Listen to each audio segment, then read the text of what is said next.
Good evening and welcome to Freedom Speech and You. I'm your host, Ken Otto, and we have a series of topics for you tonight. Plus, we take your own topics that you bring to the broadcast yourselves. So please join us in bringing topics that you'd like to discuss. We'll start out by greeting Wes, Jim, and Human. Good to have all three of you here and in chat. We see people. About 11 people, 10 people maybe bouncing in and out, and everybody so far is on YouTube. Hey, Todd, welcome. So we've got topics for tonight, and many to come. Hi, Scotty B. Hello. So get everybody assembled, get everybody in chat. I see one person on Twitch out there. Be sure to chat with us if you have something to say, something to bring up for the broadcast, and we'll try to cover your topics as well. So, hello, Clayton, welcome, and hello, Embezzler, welcome. You were going to Safeway, but it was too cold. Yeah, I did just watch the news, and they were talking about the snow and everything. Hey, Blue Den 1488. Yep, lots of snow out there. Snow and cold making news. So we can talk about that. If you want to talk about your version of the local forecast, we could talk about that while we get everybody assembled here, or we can get right into the topics. What's your pleasure? So, but basically, we're here to discuss a couple of topics. If I had a list elsewhere, I could read those, but let me just go based on where I have my links. I'm going to keep this one for the end. Jason David Frank, a famous person, died. One of the topics I want to discuss tonight is Rachel Maddow having an ultra podcast and what that's about. Mike Pence appeared today on CBS's Sunday morning program. Paul Ryan was on ABC News. He was talking about Trump's effect on the 2022 election. And Washington Post had an article that says Trump may sabotage the GOP. Did I work on any impressions? Sometimes I have one, but that's not really my forte. But I just kind of do stuff like in the car. I kind of sing along to certain artists more than others. I did happen to see other day on Decades channel, and they had Arnold Schwarzenegger as his days as the governor of California and what he was doing, and he just liked the way he said California. I come to be the governor of California.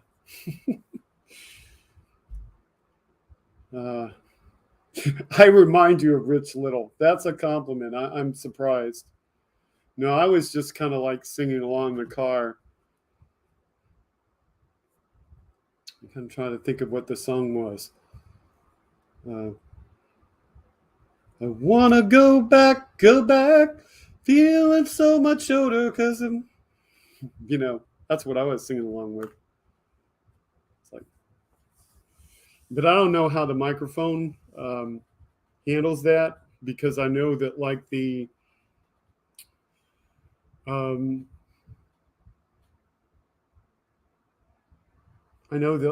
the noise suppression is on, so it might be clipping when I sing, so I don't know that I should do that. But anyway. So how about we get right into it? So let me click on that and bring up the Rachel Maddow Ultra Podcast link. So I wanted to start off with that.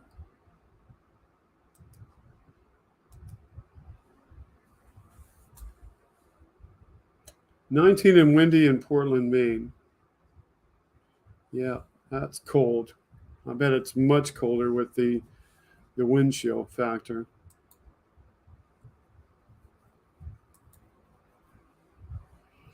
Okay, so all of these pop-ups, you just got to ignore those pop-ups. Rachel Maddow's got a new podcast. I don't know how old it is. I just happened to peruse the trends on Twitter and saw this, and it was being shared by somebody. So I thought I would discuss this. So I don't know how viewable that is at home. But she's got a new podcast. And it's about the sitting members of Congress aiding and abetting a plot to overthrow the government. Insurrectionists criminally charged with plotting to end American democracy for good. Justice Department prosecutors under crushing political pressure. Rachel Maddow presents Ultra, the all but forgotten true story of good old-fashioned American extremism getting supercharged by proximity to power. Hey, Andrea, welcome. When extremists, elected officials get caught plotting against America with violent ultra-right, this is the story of the lengths they will go to cover their tracks. And it is audio podcast that's on your favorite podcast.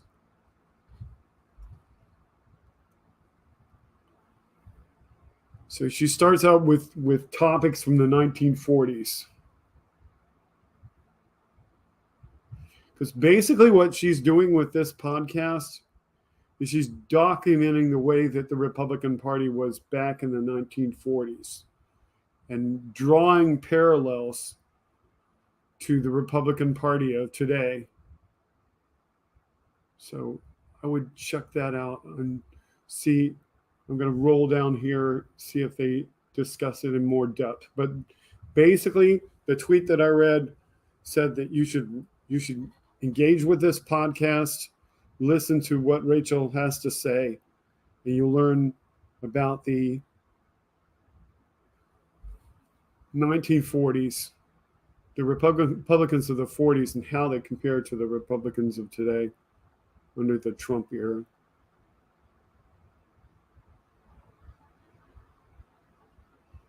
Now, if this content wasn't copyrighted, I might play some of it for you. But I think that bears checking out. I know that we have a lot of viewers that love Rachel Maddow. Those of you with MSNBC subscriptions through your cable or your broadband provider. Hey, good evening, Elizabeth. Sorry you have a migraine. I hope you feel better. So just check that out where you check out podcasts, called Rachel Maddow Ultra. Okay, now, next topic. Mike Pence was on CBS's Sunday morning show.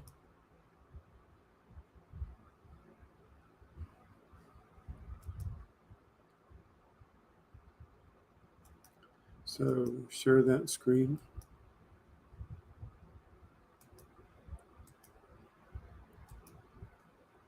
Again, it's a copyrighted program.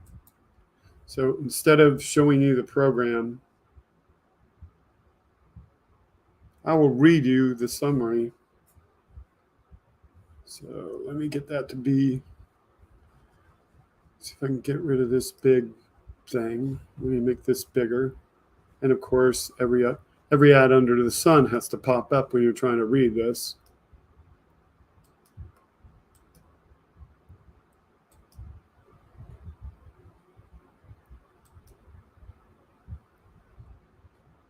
Make it that big. Maybe. Let's see what happens. Okay. Goodbye, video. Okay, following is a full transcript of an interview with former Vice President Mike Pence. Good evening, Robin. That aired Sunday, November 20th, 2022 on Face the Nation. Okay, I called it the CBS Morning Show.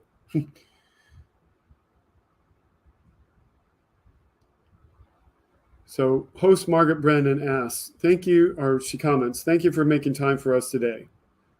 Mike Pence says, thank you, Margaret. She says, good to see you again. He responds, you too.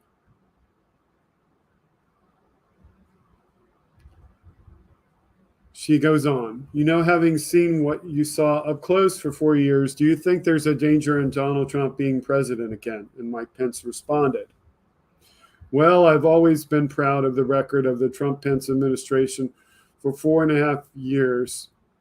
President Trump was not only my president, but he was my friend. We worked very closely to create a record of prosperity at home, 7 million good-paying jobs. We built our military. We saw more than 300 conservatives appointed to our courts. We took down the ISIS caliphate.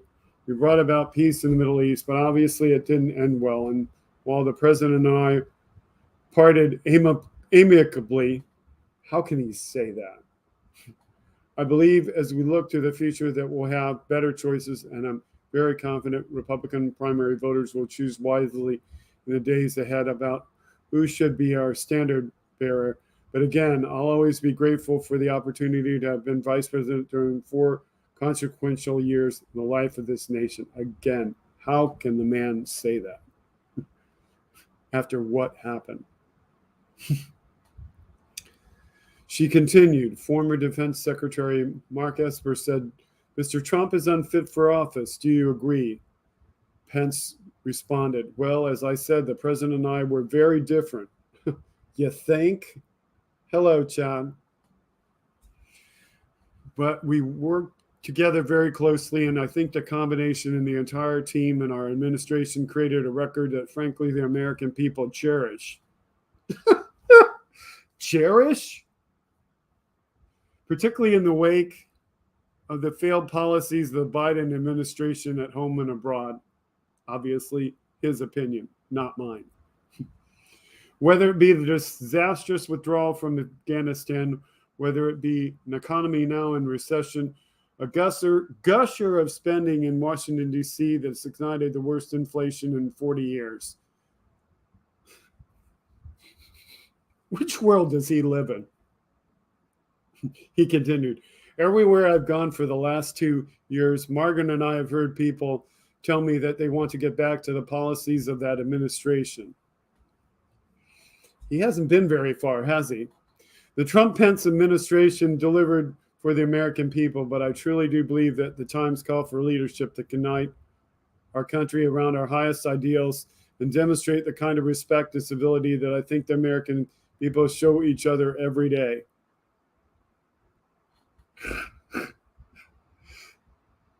How can he say the things he's saying about the American people and at the same time talk about respect and civility when the only people he seems to have been around are the people who offer no respect and no civility?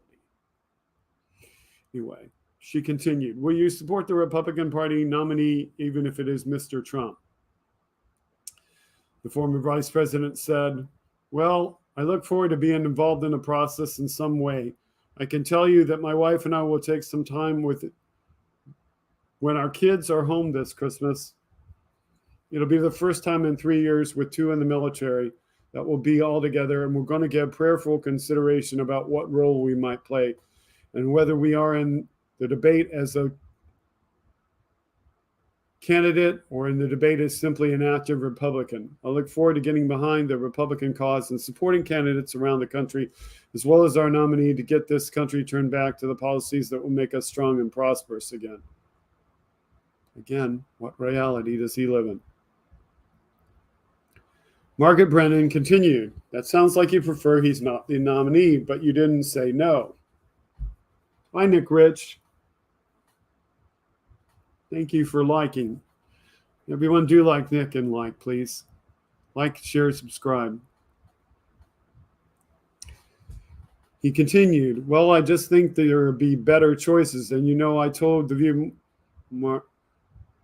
I hold the view, Margaret, that no one could have beaten Hillary Clinton except Donald Trump in 2016. As I write in my book, So Help Me God, I actually endorsed another candidate in the primary in Indiana. But when I saw the way Donald Trump came through Indiana and inspired people who literally felt left behind by the elites in Washington, D.C., literally for decades, I knew that he was going to be elected president of the United States. You knew that, Mike Pence, or you just was stabbed in the back by the elites within your own party saying you will support this man because he's getting out in front? Which is it really? Republican primary voters knew we needed a fighter in the White House. We needed to have that energy that could turn back on the policies of the American left. But I think now that calls for a different time. I think now the American people will want to see us move forward. What a novel concept for Republicans to move forward. Solve some of the intractable problems that have literally gone unsolved for more than a generation. You think, Mike Pence? You think? I think everywhere I go, the encouragement that I've received is always predicated on the message that we love the record, but we'd like new leadership. And I'm confident Republican primary voters will give us just that, whoever the man or woman is that is our standard bearer. Margaret Brennan said, you talked about moving forward. The idea of relitigating the 2020 election continues to circulate, and as you know that amongst members of your party. Homeland Security is warning of the risk of political violence, and they have drawn a direct line between domestic violent extremism and this false belief that the 2020 election was somehow rigged. Do you think that continuing to push these claims that the former president does is a direct threat?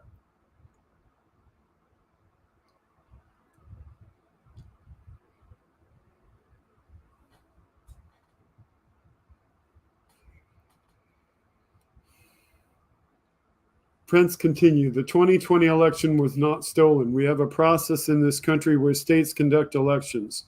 Questions of irregularities and fraud are then adjudicated in the courts. The states then certify electoral votes, as we did on January 6th in the wake of that terrible violence. The role of the Congress is to open and count those votes and to certify the election. We did that until Biden was elected president of the United States of America. But I do think there's been far too much talk questioning the integrity of our elections. I'm all for election reform. I'm glad to see states around the country that are strengthening election integrity, because the truth is there were irregularities in the election, even when there wasn't ever evidence of widespread fraud, Margaret, there in the state of Wisconsin. Okay, again, that's Trump's and Pence's opinion that there were irregularities. I mean, if you want to call a few votes by a few people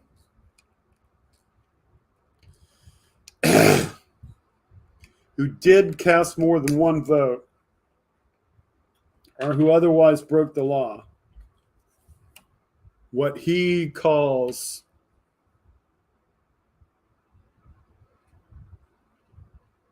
the truth that there were irregularities in the election, then you can do that. Because there always are some small irregularities in any election.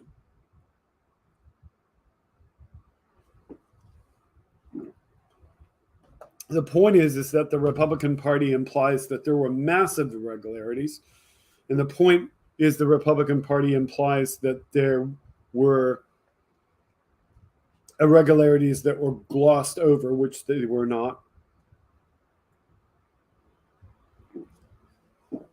Or that the checks and balances built into the election system do not handle such irregularities. So Pence kind of sits on both sides of the fence saying, he thinks there's other candidates that maybe should be considered besides Trump, but he doesn't call out Trump for what he did.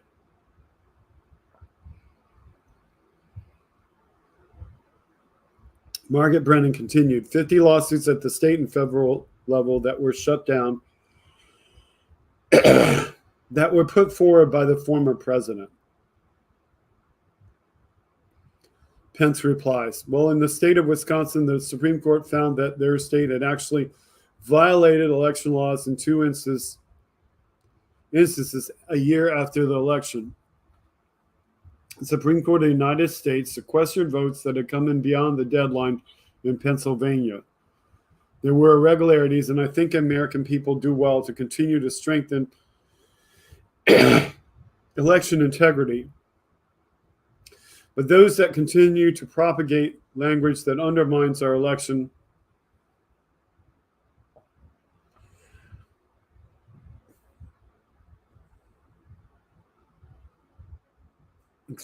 including those who following the 2016 election referred to it as stolen.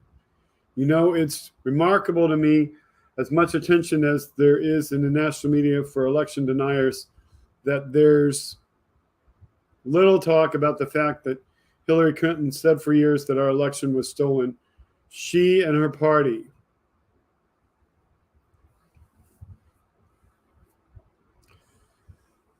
Margaret says, as you know that, and he continued, blame rushed on our campaign for colluding, of course, all of which turned out to be itself a fraud and all of that. And she breaks in, but I don't have to tell you that Jan 6 was a horrendous and unique event predicted on this false claim, which is why I wanted to ask you about that. According to a CBS tally, there are going to be 156 members of Congress that will be sworn in January who continue to raise questions about the validity of the 2020 election. She continued, that's more than back in 2020. Isn't that a risk? Doesn't the party need to stop that? He replied, well, look, there's a First Amendment in this country that people can hold the opinions that they hold even if I disagree with them. But I have every confidence that the new Republican leadership in Congress, the new Republican majority when Nancy Pelosi hands the gavel to Kevin McCarthy, is going to draw the lessons from the midterm campaign, which for me give evidence to the fact that the American people want the Republican Party and frankly all of our leaders to be focused on the future. I have to laugh at this point. Hello, Bainey Elko. Welcome to the broadcast, and hello, Dixon.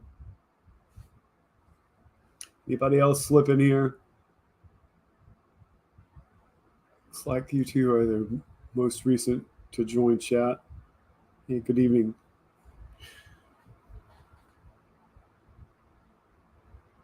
We're reading Mike Pence's discussion on Face the Nation.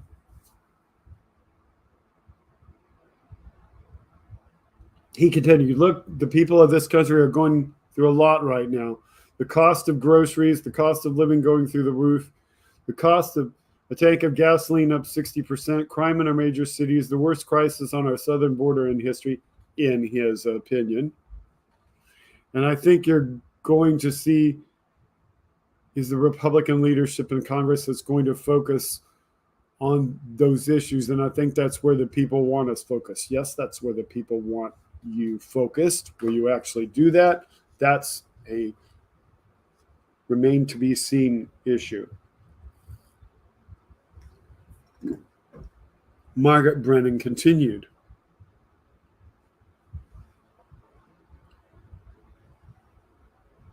She asked, did it surprise you then that Republicans didn't end up with a larger margin, given all the factors that you laid out, which were arguably in their favor? Pence said, I was surprised. I was disappointed at the outcome of the election in that regard. Although, you know, I was there, Margaret, as I write in my book. I was there the last time that we defeated Nancy Pelosi's majority, and I'm looking forward to the day that Kevin McCarthy is elected Speaker of the United States House and leads the Republican majority. A win is a win, but I would like to see more Republicans elected to Congress. I would have liked to have seen a Republican majority in the Senate.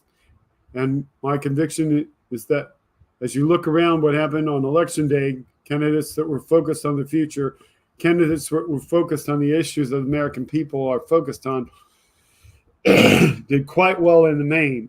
I think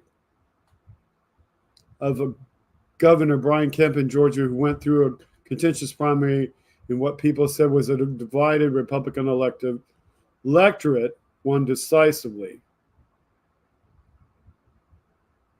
Opposed by the former president, she points out. And he says, was indeed. Endorsed by you, she points out. He continues, I was proud to support Governor Brian Kemp in the primary. But then he went up against unquestionably the most formidable Democratic candidate in the country, and he won handily. But Kemp, like so many other candidates around the country, was focused on the future and what people in the country were dealing with every day. By contrast, I think the candidates that were focused on the past focused on the past. She questions 2020. He replies, relitigating the past did not fare well. This is exactly why I'm reading this to you. Despite all of his continued support for his 4 years with Donald Trump, he does make this point. Relitigating the past did not fare well. And it's my conviction that the Republican Party is going to earn the right to lead this country in the days ahead on an increasing basis, that we've got to be known as the party of the future. Hey, good as go. Welcome to the broadcast. And hey, Mark P., welcome to the broadcast. He continued, I am confident that new Republican leadership in the House of Representatives, Senator McConnell and the Republicans in the Senate will do just that. He's confident. I'm not confident. Are you confident? I don't think so. I think they're going to keep doing what they've been doing. 156 people still relitigating 2020 is evidence that they're either going to keep doing what they've been doing, being clueless, or they're going to be split on what they're doing. She says, party of the future would mean not the party of Trump. That sounds like what you're saying. He goes, well, as I said, she breaks in and says, do I have that right? He says, I. Look, that's up to the American people. Particularly, it's up to Republican primary voters. She continues, you had such an eyewitness view, sir, for 4 years. He says, I did. You have a credibility to say to the American people whether there is a risk of or not of him being commander-in-chief. He continues, well, Margaret, look, Jan 6th was a tragic day. I always believed that I did my duty under the Constitution. I will stop there. He did. He did do that. And the laws of this country in the midst of that. And I've been very clear, as I am in my book, that the president's words and actions in and around January 6th were reckless. You heard it here, folks. He said, the president's words, speaking of Trump, and actions, speaking of Trump, in and around January 6th were reckless. The tweet that he issued the day that I was in the loading dock below the United States Senate endangered my family and endangered people that were in the Capitol and was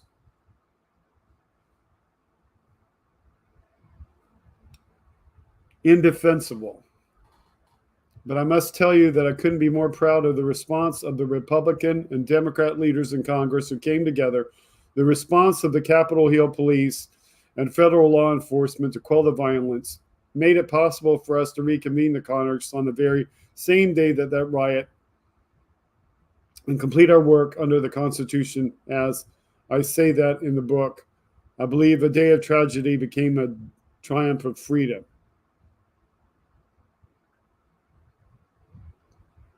Oops, mouse went crazy. And she points out, and you receive bipartisan praise for having done that. He continues, but beyond all of that, I don't want to confuse the tragedy of that day with the extraordinary accomplishments of our administration. Ha ha. And when you think at home and abroad the progress that we made, ha ha. 7 million good paying jobs, unemployment as a 50-year-old by cutting taxes, rolling back regulation, unleashing American energy. We created unbridled prosperity in this country. For whom? The rich people? And then the foreign policy stage, of which you're a well-known expert, with the direction of our commander-in-chief. Would that be you, Mike Pence? Because it surely wasn't the direction of Donald Trump. He was out on the golf course all the time. The armed forces, I salute the armed forces. They kept this country safe despite Trump being on the golf course all the time. The United States crushed the ISIS caliphate, took down their leader without one American casualty, held Assad in Syria accountable when he used chemical weapons on his own people, reestablished the credibility of American force. Again, those are all Trump's words as told by Pence, or Pence's words, if you will. She continued, it sounds like a campaign platform issue for you.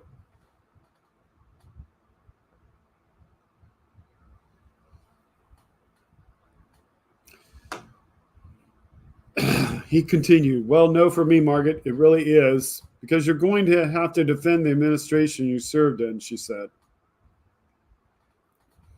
For me, it is all evidence of what we were able to do during the 4 years of the Trump-Pence administration. And while we had our critics then and today and in the future, I'll always be proud of what we did for this country. We left America stronger, more prosperous than any in my lifetime. And while it didn't end well, I'll always be proud of the record we created for the American people. Again, what reality does he live in? She continued, I've interviewed you many times throughout the years, and I always know you to be very measured and very careful with your words, but I think a lot of Americans, when they saw those pictures of you with your family, with your daughter, with your wife, with your brother, sheltering for your lives that day, would ask, why did it take you 2 years to talk about your anger? Weren't you incandescent with rage that your family was put at risk like that? Ooh, I look forward to the answer to that one. He responds, Margaret, I was angry that day and many days since, but on Jan 6, I have to tell you that I had put that aside. The president had decided to be part of the problem. I was determined to be part of the solution, to work with the leaders in Congress, leaders at the Pentagon, leaders in law enforcement, to do our part to finish our work under the Constitution. But let me also say, I've spoken about this many times over the last 2 years. I communicated correspondence to the Congress and American people on Jan 6 about the reasons for my actions. After the first 100 days of Biden administration, I was back on the road speaking about the differences the president and I had. Earlier this year, when the president once again said that he believed I had the right to overturn the election, I made it clear that I had no right to overturn the election, that there's no idea more un-American than the idea that any one person could choose the American president. She says, he continues, so I've spoken over the course of the year, but I must tell you, it's a great privilege for me to have the opportunity to tell my story, literally from my upbringing in a small town in Indiana, being raised by a combat veteran and a precocious, redheaded, first-generation Irish American,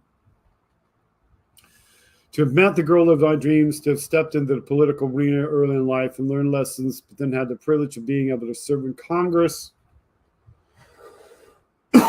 as a conservative leader, to go home to Indiana as governor, and then 4 consequential years of Trump-Pence administration. It was important for me to have the opportunity to put it all into context and also underpin it all with my faith. You know, the Bible says, be quick to listen, slow to speak, and slow to become angry. And in the immediate days after Jan 6, I sought to do that. I prayed to do that, but still the people's business to do till the end of the administration. And I'll be candid with you, it wasn't easy. I continue to pray for the grace to be able to focus forward and to do my part to help move our country forward a more prosperous and peaceful future. Do you? I mean, that day you were calling and trying to get the National Guard to come in and restore order. You were making those calls. Did you feel you had to do that because the commander-in-chief was derelict in his duties? Asked Margaret Bennett. Pence responded, Margaret, I didn't know what the president was doing at the time. Ta-da! He didn't.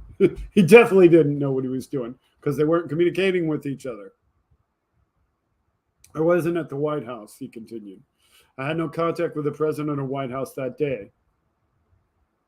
When I spoke to the congressional leaders in our first conference call, they informed me that they were getting mixed messages from security personnel, and I asked them if they wanted me to get involved, and they did. They asked me to see if I could get some answers.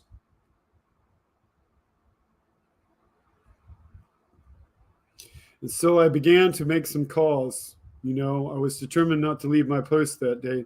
Thought it was important for me to stay at the Capitol to do whatever I could to facilitate a federal response.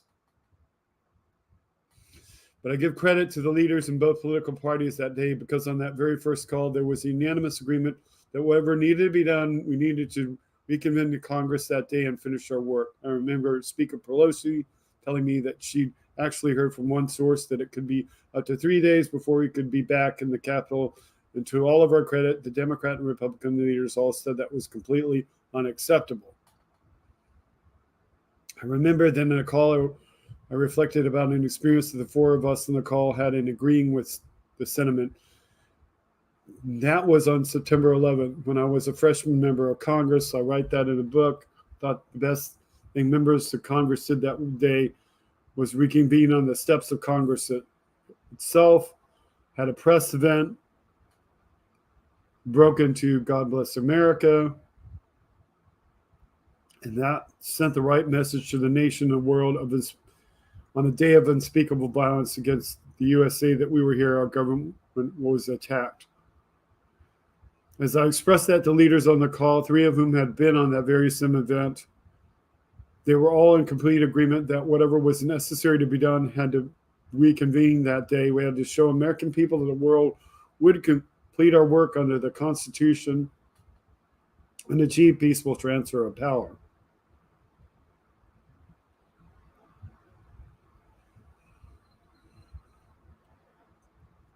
She asked, some people will hear that you just said in comparison that Jan 6 compares to 9/11. This was responsibility for those. There was responsibility for terrorist attacks on 9/11. She asked point blank, do you think President Trump needs to be held responsible in the events that led to January 6th and the violence of that day? His answer is, well, I think everyone that perpetuated the violence at the Capitol needs to be held to the strictest account of the law. She continued, but what about those who fed it? What about those who gave it oxygen? Quote, the lie. Oxygen to mislead people. He responds, well, you know, what I would tell you is I'm confident that the American people will hold all those responsible at the end of the day, and history will be their judge. In my book, I've tried to do is share a candid story about the evolution of that controversy.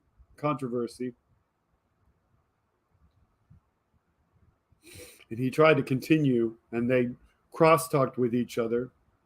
And she said, you say the president came to you at least 5 times. You lay it out in detail leading up to January 6th, and it's almost like you couldn't believe this because you kept telling him over and over, this is not legal, this is not constitutional.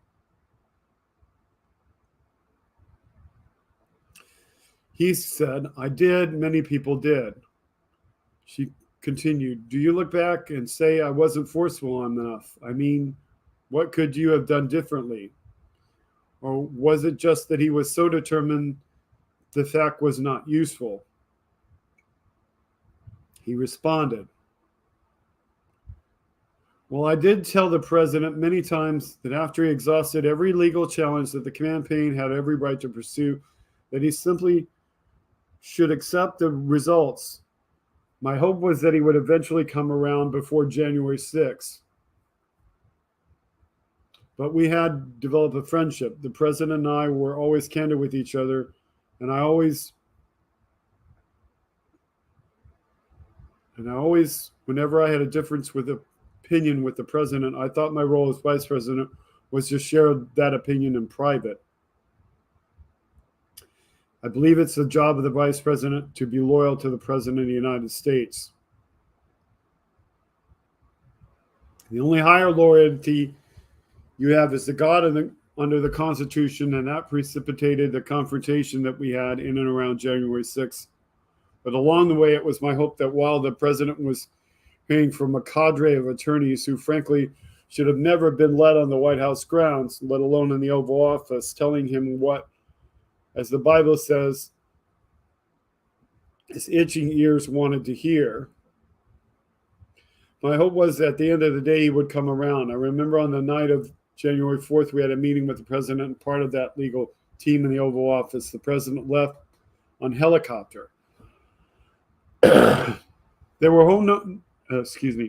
no harsh words between us, but he was continuing to make his case, and I was continuing to make my position clear. But at his rally in Georgia, which I watched on television, the president actually opened up the rally by speaking about me, saying our great vice president's going to have to come through for us, adding that if Mike doesn't come through for us, I won't like him so much. But then he paused and he said to the crowd, now, one thing you know about Mike Pence is he's always plays it straight. And she said, and then he called you the next day. He says, well, but I remember in that moment thinking he might be coming around. And she says, but he wasn't. At the end of the day, he wasn't, and I leave that to others to explain why it was. My continued hope was that at the end of the day, he would recognize our duty on that day as the presiding officer under the Constitution to oversee the candidate electoral vote of the election that we lost, but that was not to be. She says, before I move on, I want to ask you, though, did you ever intend to sit and answer questions written in person for the Jan 6 committee? Do you believe, though, that the public deserves that? Is this interview it? Is the book it? Or will you answer questions about that day before Congress?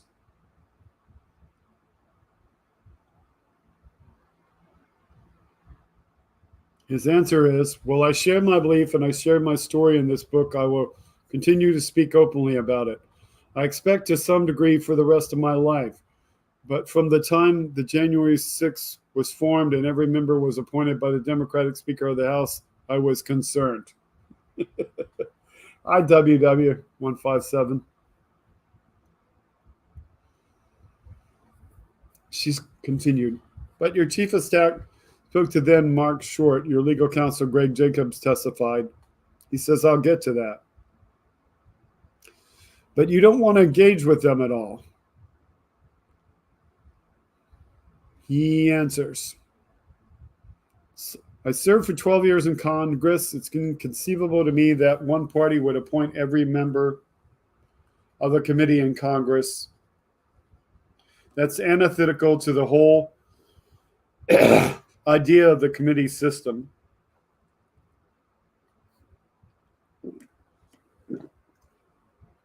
That being said, I never stood in the way of senior members of my team cooperating with the committee and testifying. But Congress has no right to my testimony. We have a separation of powers under the Constitution of the United States, and I believe it would establish a terrible precedent for Congress to summon a vice president of the United States to speak about deliberations that took place at the White House.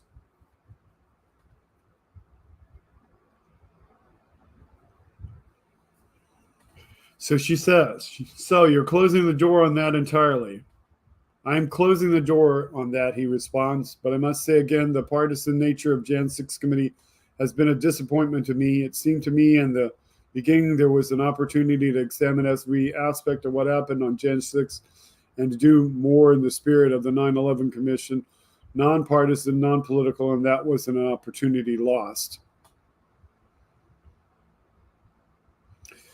She says, do you think Republicans are open to doing that to have some self-reflection about January 6th? He responds, well, I leave that to others about the fate of the committee structure and decisions that would be made, but for my part, I think it's important, as I did on January 6th, that we uphold the separation of powers in the Constitution of the United States, two co-equal branches of government, and that's where we'll stand. She says, and so the lawyers and the chief of staff to the president at the time that Mark Reynolds, who let those lawyers, you said, had no business on the White House grounds, you think no consequence, only prosecute the people who actually physically went to the Capitol? He responds, well, I know there are those that are speaking in defense of people that rioted at the Capitol created conditions where lives were lost, but I believe everyone that was rioting the Capitol day perpetuating violence needs to be held to the strictest account of the law.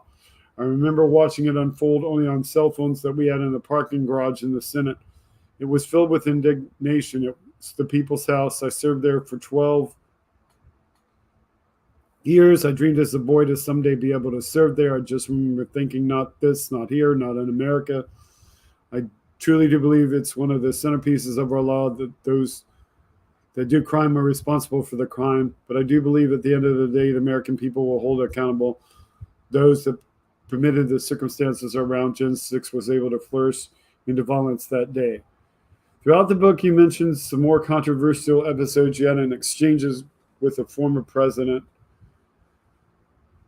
After Charlottesville, you said the president was not a racist, not a bigot. And the debate about a statue could have indeed been well-meaning Americans on both sides. About the phone call that led to the first impeachment after the president asked Ukraine's leader to investigate Hunter Biden, you said it was, quote, it was not how I approached interactions with foreign leaders, but the president had done something wrong, end quote. During the pandemic, when you're standing next to him and the president talks about using disinfectant to treat COVID, you described it as unforced error. It sounds like you're excusing his behavior or enabling his behavior. He responded, or explaining what happened. We were in an environment where much of the national media simply assumed the worst about Donald Trump for the first day of our administration. I'll never forget. She continues, were you more forceful behind closed doors than you let on in this book? He says, say again. Were you more forceful behind closed doors than you let on? He responds, the president and I had a difference of opinion. He knew my opinion, but I always shared it in private, and I think a vice president should. American people don't elect two presidents, and when a vice president's job is to be loyal to the president, share his opinion directly. I think privately to give the president his counsel, and I did, and I chronicle that in the book, but I have to tell you, I started to say it is extraordinary to me to think of the level of opposition that our administration faced. Literally from day one, the headline of the Washington Post on our inauguration day in 2017 was, quote, the quest to impeach Donald Trump starts today, end quote. Never in my lifetime did I see that level of opposition. Well, I guess he didn't pay any attention to the opposition against the preceding administration and all the attacks on Obama or anybody else that's been president for the last several years. I mean, every one of these people that have sat in the White House as president of the United States have seen themselves attacked by one side or the other. So he goes on with this diatribe of his, you know, that Trump is the only president and he is vice president, the only one attacked. Hey, good evening, Trucker John. She puts, you didn't have any misgivings. You're putting this on the press.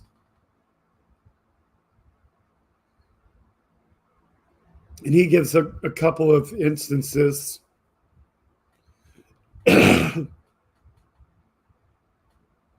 But I'm going to just roll this ahead because this is his opinion. I'm going to go to this line.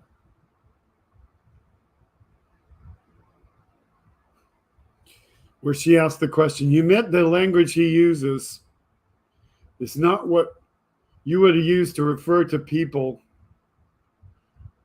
He responds, we were different men.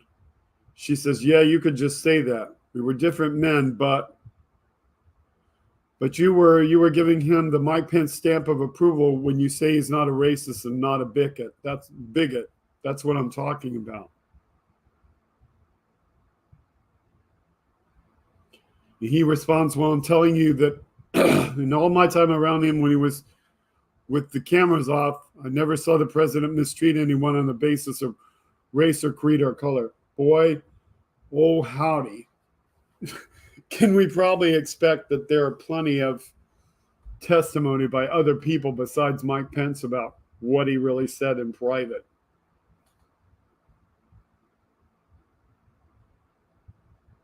Yes, I agree, Andrea. I'm sorry Pence can't defend this. He was almost killed by Trump.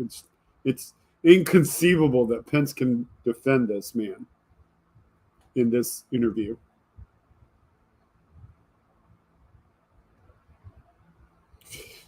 She continued with the next question. You made it clear that you also think FBI executing a search warrant to take classified material from the former president's home. It's not his home. It's his place of business where people live. Was not the way the Justice Department should have handled it. But to be clear, were you ever personally concerned about Mr. Trump's handling of classified information? And for the record, do you think he can declassify just by thinking about it?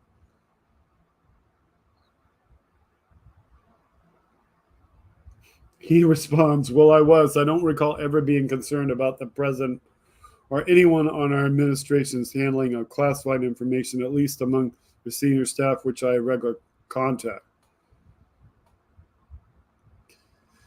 But if he had, he would be prosecuted, you would think. I mean, certainly you talk about your family members who are in the military. If they took classified material home, they would face deep consequences. He goes, well, let me say, no one is above the law, but as someone that served on the Judiciary Committee for more than 10 years, having oversight over the Justice Department, I just think there were many better ways to obtain those classified materials from Mar-a-Lago than to execute a search warrant against the former president of the United States of America, something that never happened in American history, Margaret. Oh, my goodness. Dude, Mike Pence, the main reason why that's never happened before is because we've never had a president do these kinds of things before. It's not because we can't do this to a president. It's because we never had a president do these kinds of things before. And never have been prosecuted. Do you think that should happen? He continues, well, my hope is that the Justice Department will think very carefully about the next steps. This is a very divided time in the life of our nation. I think our nation needs to heal, but the idea of executing a search warrant against a former president of the United States sent the wrong message to the American people. What wrong message? What wrong message? Why is it wrong to prosecute the guy who violated the law?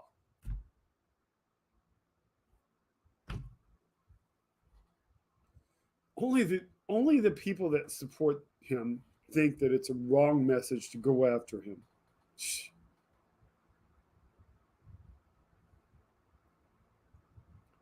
And it was Pence's disappointment that they executed a search warrant.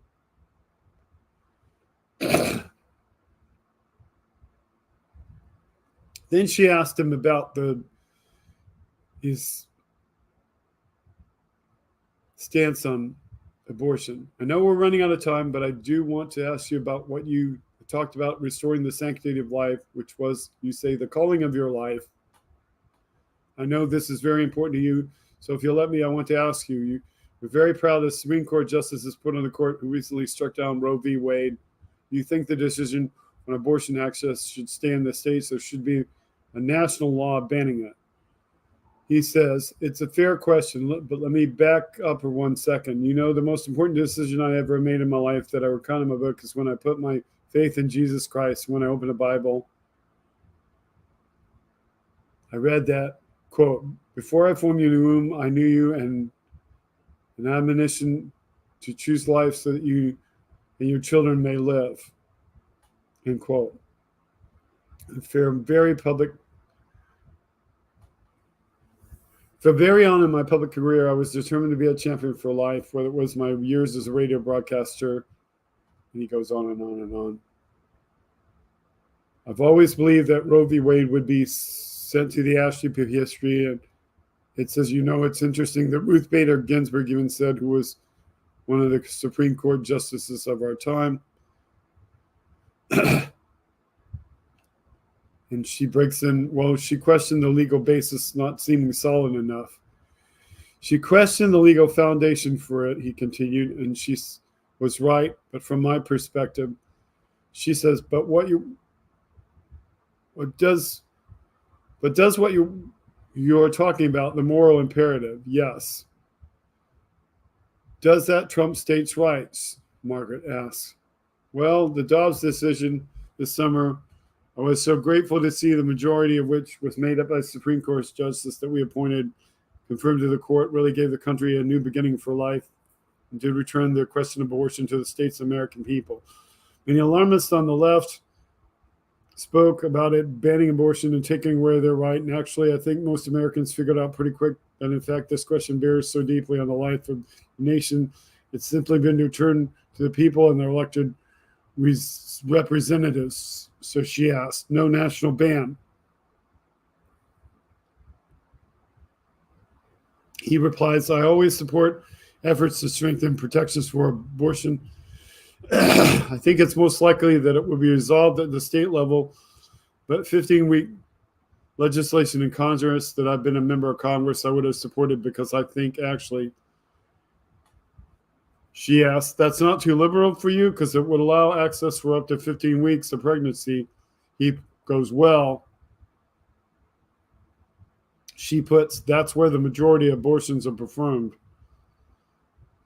He puts, would have supported it at the beginning because I thought it did a service of exposing the fact that while Democrats speak about extremism among pro-life Americans, the truth is the Democratic Party supports abortion all the way to the moment of birth.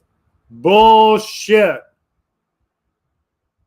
The only thing that the Democrat Party supports up to the moment of birth is if the fetus is going to kill the mother. The Democrat supports the right of the mother and the doctor to come to a decision about, is the mother going to survive or not? And if she wants to stop that pregnancy because she wants to survive, particularly if she has other children to raise, particularly if she happens to be a single mother, she has the right to do that because she has the right to life. And the Constitution grants every American the right to life. That's the mother's life. Liberty, the right to choose, and the pursuit of happiness.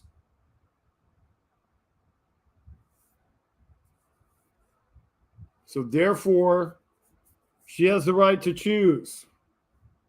I will say that to my dying day. And there are nobody aborts a viable child right before it's born. That is bullshit.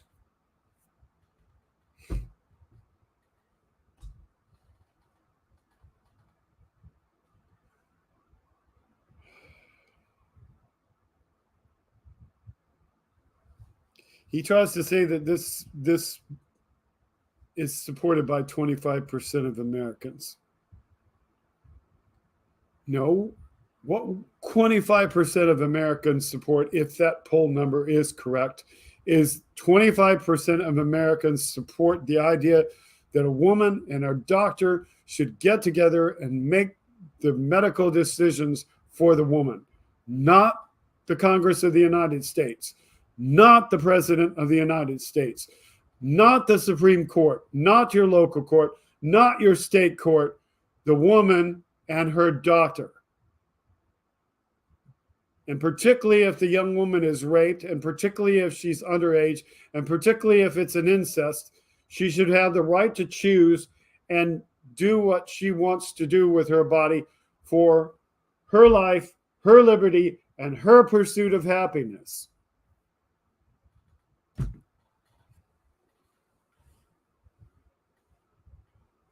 Margaret Brennan continued, you're talking about because of the exceptions to the life of the mother. He continues, and so I thought there was usefulness in that debate, but I believe, she continues, but the 15-week, the Rubio-Graham bill, the 15 weeks you're talking about also has exceptions for life of the mother after 15 weeks. Pence continues, right, those in support of the Hyde Amendment as a member of Congress, I supported those exceptions during my career. But Margaret, I do believe it's more likely that this is going to be resolved at the state level. It may take as long to restore the sanctity of life to the center of American law in all 50 states as it did to overturn Roe v. Wade. But people that know me and my family know that so long as we live, we'll seek to be about the business of life in this country and doing our part to support the sanctity of life. Well, why the hell do you not support the sanctity of the life of the mother? And why the hell do you not get the American people to go and say, if a man rapes a woman, then he is responsible for that child for the rest of his life, and he has to care for her and get all this stuff straight. You just say, oh, you have to have the baby, regardless of age. You have to do this. You don't want to spend one dime of your fucking tax dollars, and you don't want to force the man who created this child with this woman to do a damn thing to support it. You just want the child to be born.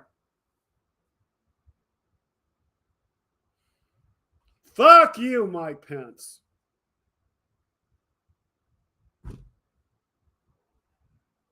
Fuck all of you who think that way.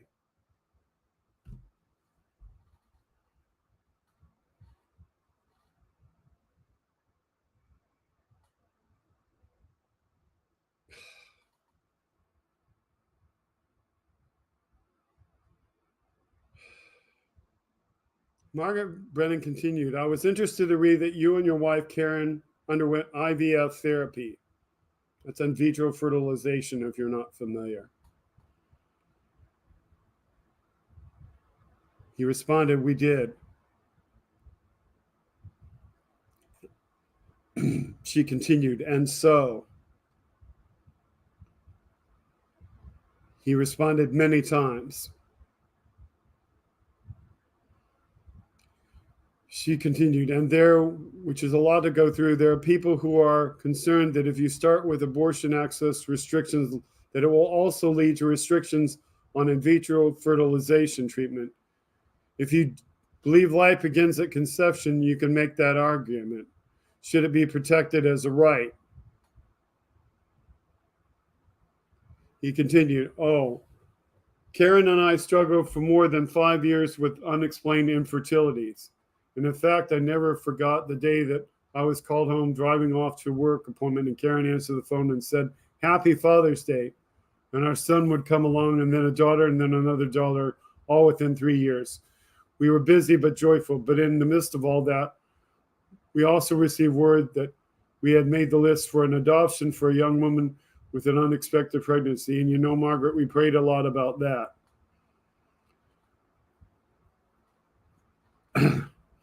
I believe in forever families. I believe families can be formed by adoption as much by natural birth.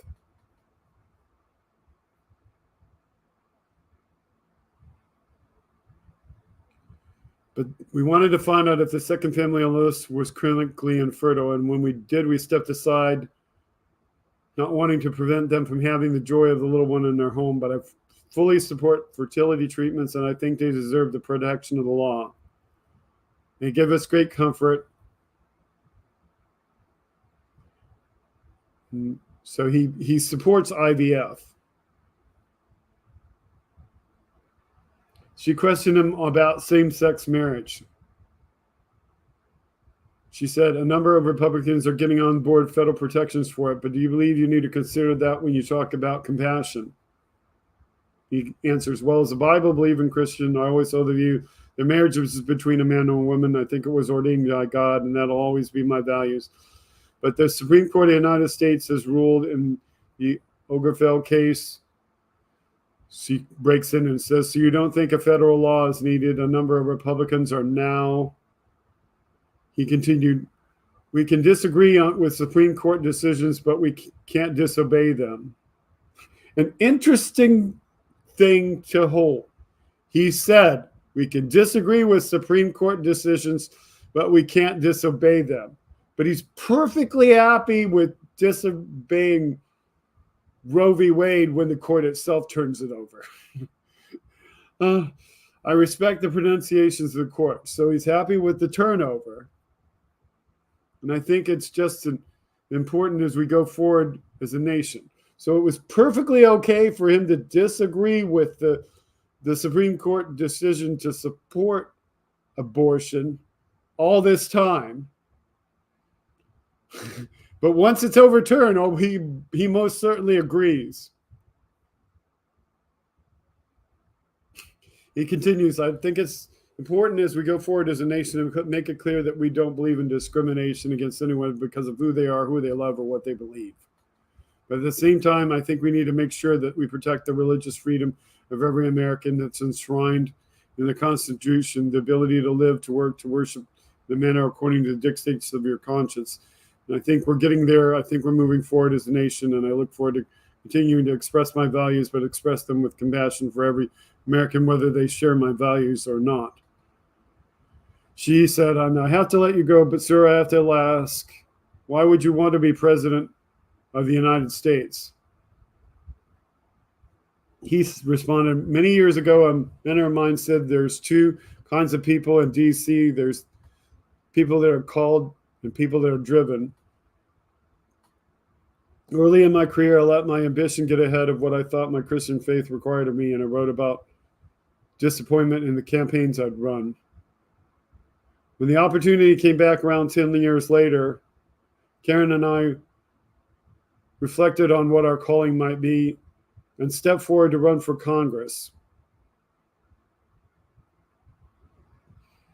We did this out of a sense of calling. We felt called to be part of the new leadership coming to D.C. Then felt called to go home and run for governor of Indiana. Then in 2016, we believed we could make a difference, and we said yes to Trump and joined the national ticket.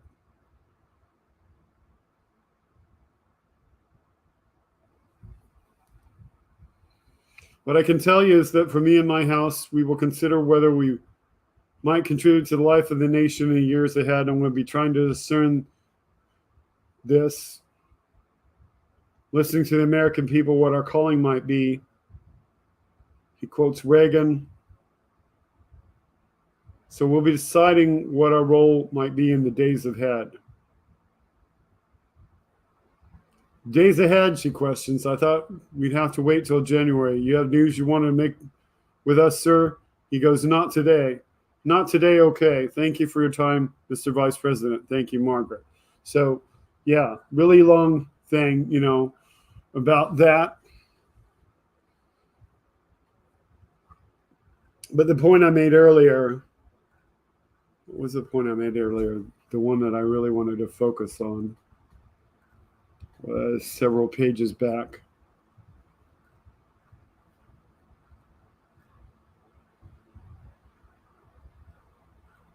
Way before that.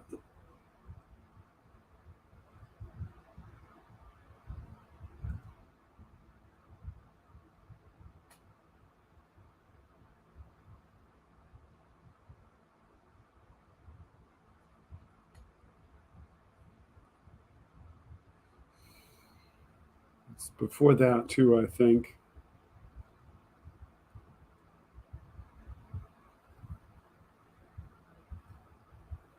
It was before that as well.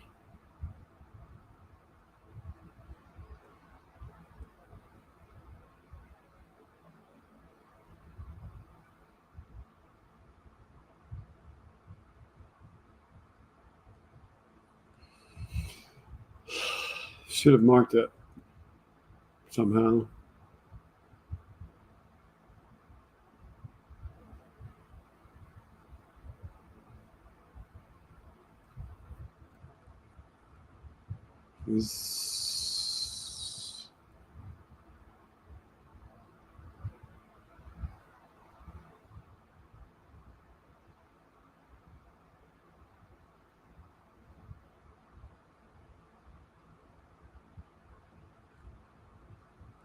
I think it was before this too.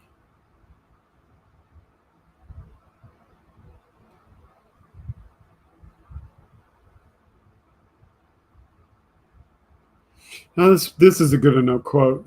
The president had decided to be part of the problem. I was determined to be part of the solution, to work with the leaders of Congress, leaders at the Pentagon, leaders in law enforcement, to do our part to finish our work under the Constitution. So at times he does admit Trump's involvement, but he doesn't really come down to it, and he won't, because he believes he has to be loyal to Trump as the vice president. And as you heard him say, he won't go testify in front of the Jan 6 committee. So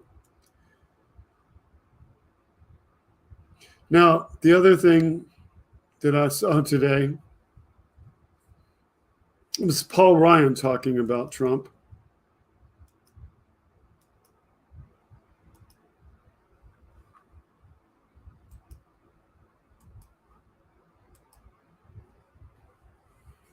So let me get that one up.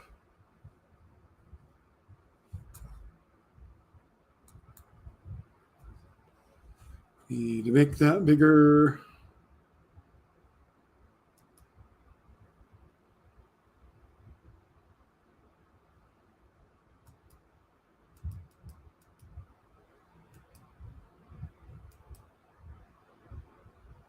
And kill this video that's popping.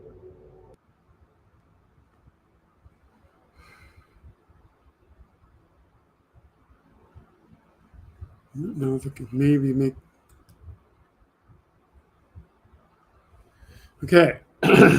So Paul Ryan was on this week on ABC News.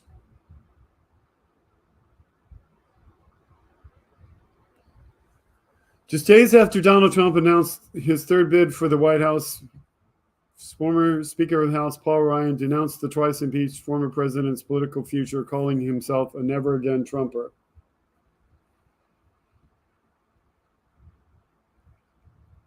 Ryan said,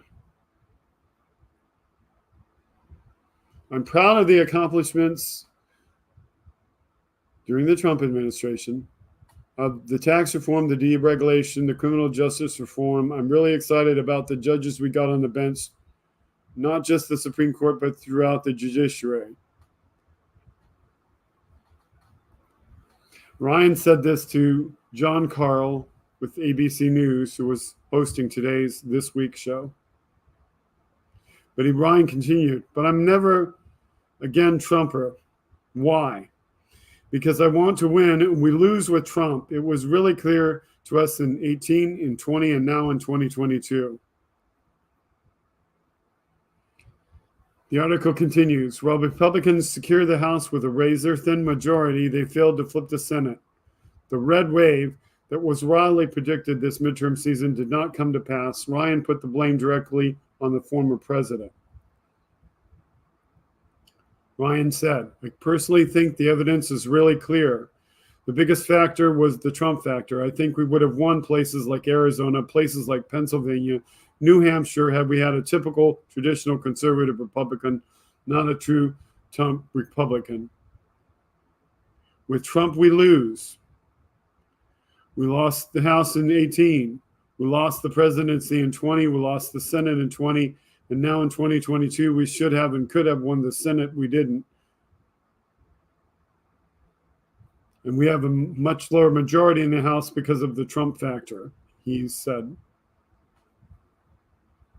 During the interview, Ryan pointed to the Trump-endorsed candidate's lackluster performance during midterms At least 30 of the former president's handpicked candidates, including most notable nominees in various states, lost in their general elections after winning primaries.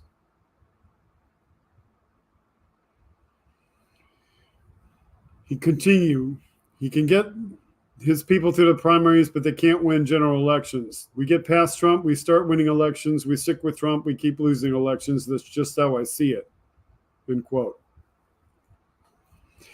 And if Trump is once again the GOP nominee for president, he responded, we will probably likely lose the White House,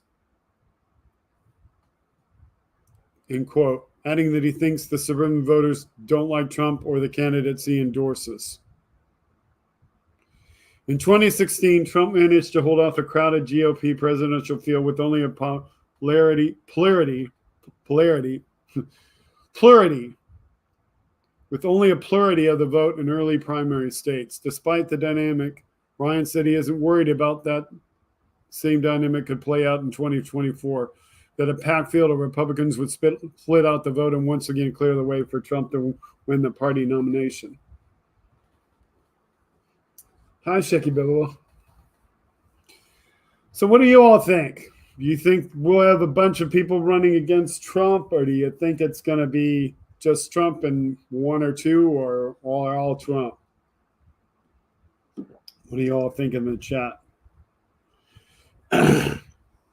Ryan continued, this is my hopeful scenario.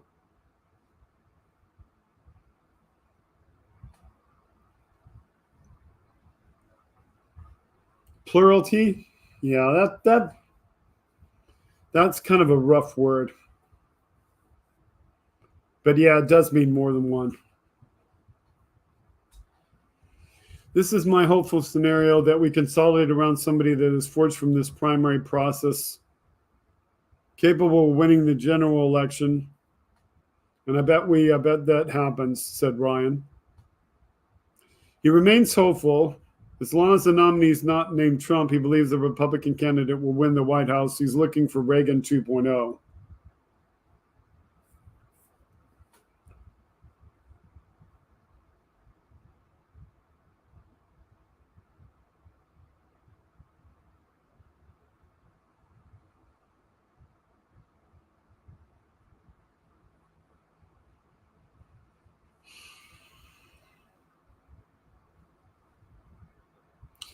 I really believe Reagan 2.0 conservative is something that the country will want. I think our voters will want. He said, I think our voters will want someone that is good, verifiable, conservative, problem solver, but also a unifier and somebody who's not polarizing. Good luck with that.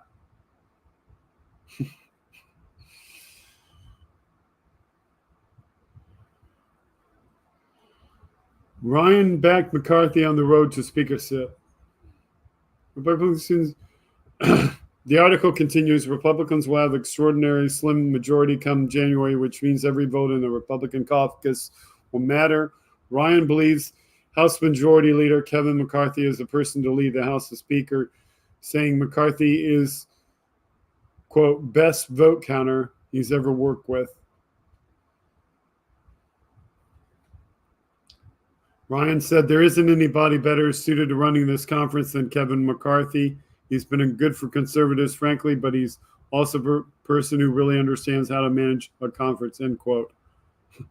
Ryan's got confidence in him. Do y'all have confidence in him? I don't think so. I think McCarthy will have his hands full. When Ryan was Speaker, he had a larger majority in the House than this party will have in 2023. But Ryan continued, no matter what bill you're going to bring forward, it is almost impossible with that tight of a majority to have just only your party passing legislation, end quote.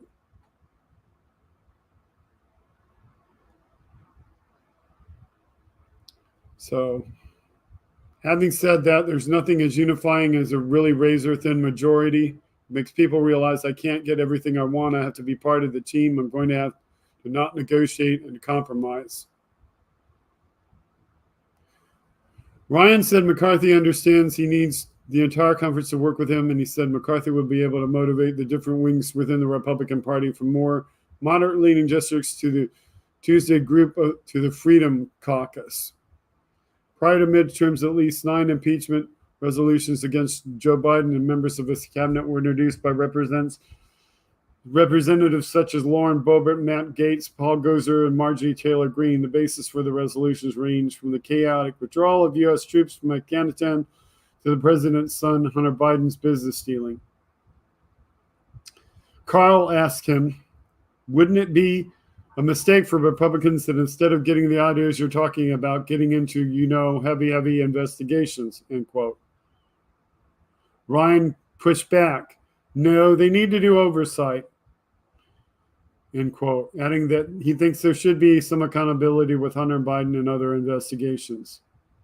Ryan said, I'm a big Article 1 guy. What that means is I very strongly believe in the legislative branch of government conducting through oversight of the executive branch to hold them accountable, end quote. But he thinks the Republicans need to push forward an agenda to address the problems everyday Americans are facing. Ryan said, can they chew gum and walk at the same time?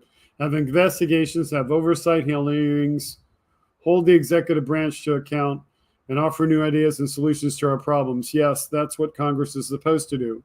I think there are important issues in our culture that need to be litigated, and we need to preserve our country's principles, but it's not enough to just, be really good on Twitter and survive in the entertainment wing of our party. You have to offer our country solutions. These are Ryan's quotes.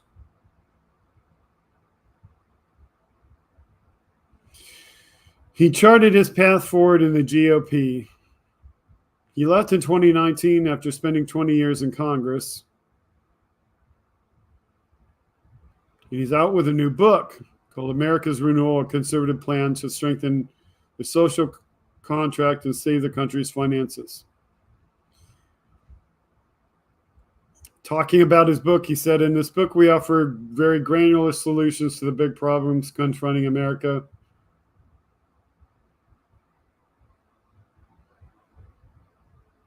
End quote. One of his major concerns, he said, is what he called the unsustainable debt trajectory that America's on. And he continued, he said his book offers, quote, a conservative plan to help this country get over its enormous challenges, end quote.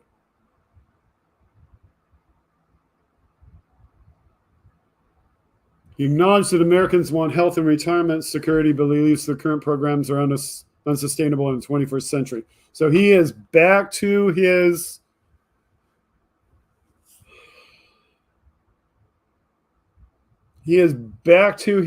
statements during the campaign where he ran with Romney, because Ryan has been pushing this idea that the current health and retirement programs in the United States are unsustainable. And he has been pushing this all that time.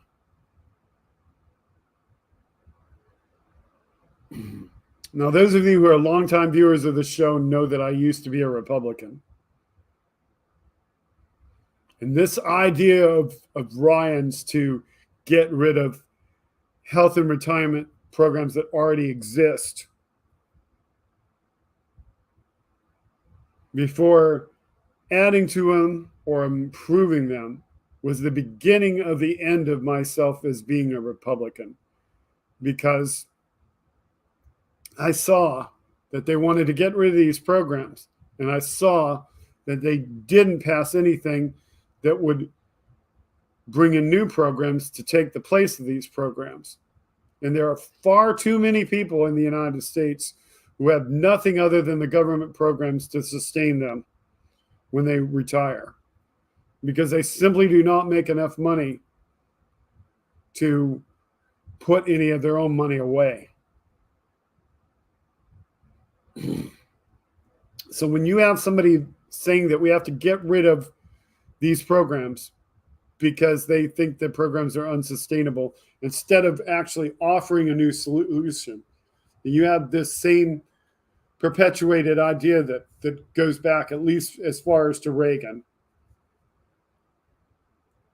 that we should just get rid of everything that doesn't work and put something else in without ever really introducing something to replace it. Very dangerous. Because whenever you get rid of something and you're not putting something else in first, it's very hard to get something else in. I mean, you look at our government for the last several years. You see how slowly anything gets passed. It took forever to get infrastructure until Biden was president. It took forever to do so many things. All those things that Trump promised never got passed.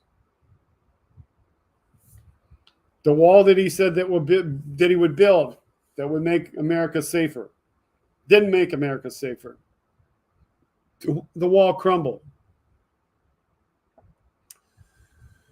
Do you want a health and retirement program that crumbles because it's made smaller and cheaper? No, you do not.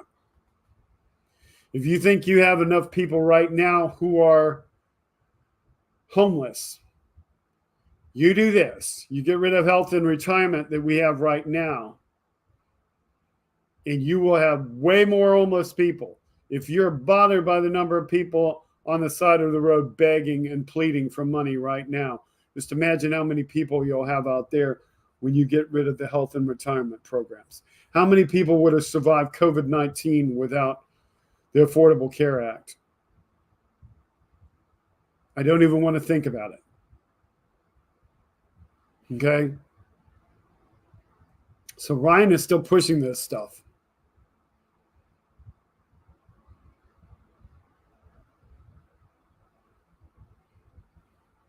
Ryan has always been talking about how the Medicare, here's his quote again, Medicare Trust Fund goes bankrupt in this decade. I have been hearing that. I have been hearing this bankrupt Medicare and bankrupt Social Security and bankrupt this about as much as I've been hearing. It's the end of the world coming because of these signs. Except this bankrupt Medicare debate and the bankrupt Social Security debate has been going on since the 80s. Is it bankrupt yet? No.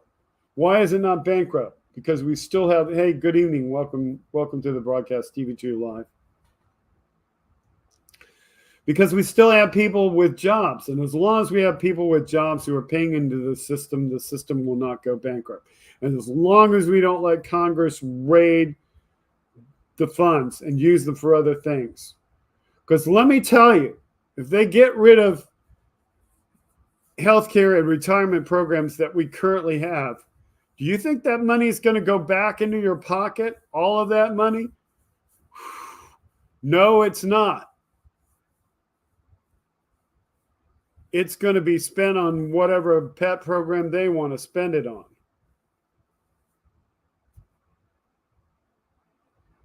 So he continues with his idea. Medicare Trust Fund goes bankrupt in this decade. Social Security Trust Fund goes bankrupt in 2032. I hope I live that long so I can see that it doesn't. Because I would bet you $1 that it does not. If they don't dick with it. But Ryan, the self-proclaimed optimist, believes these problems are solvable. He continues, there are changes that you can make to Social Security. It guarantees people counting on the program will always have those benefits. I don't trust you to touch it, Brian. Paul Ryan, I do not trust you. He continues, we're going to have to reform these programs so that you and I and the next generation on down actually have something. There's that kind of conversation we have to elevate our debate to think in our federal and national politics and think we can, because America has got right at the end of the process. This is interesting.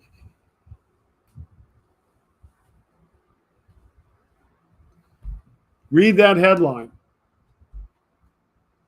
When asked about current Speaker of House Nancy Pelosi stepping down from her leadership role, Ryan complimented her and her legacy.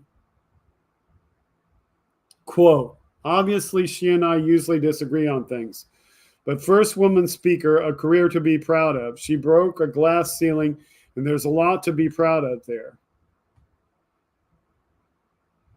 Addressing the attack on the Speaker's husband, Paul Pelosi, he called it, quote, awful, and said he's been thinking a lot about it. Nancy Pelosi cited one reason for her stepping down to spend more time with her family, which Ryan understood. He himself retired from political office to spend more time with his family, and he now teaches economics at University of Notre Dame, has a poverty foundation, and works for the American Enterprise Institute, a center-right think tank.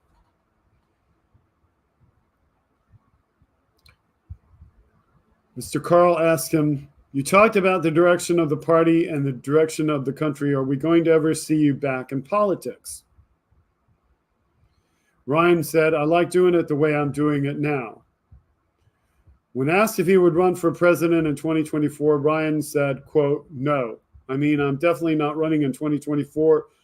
I don't think I have presidential sized and policy ambition. I really don't have presidential sized personal ambition. I just don't see myself doing that.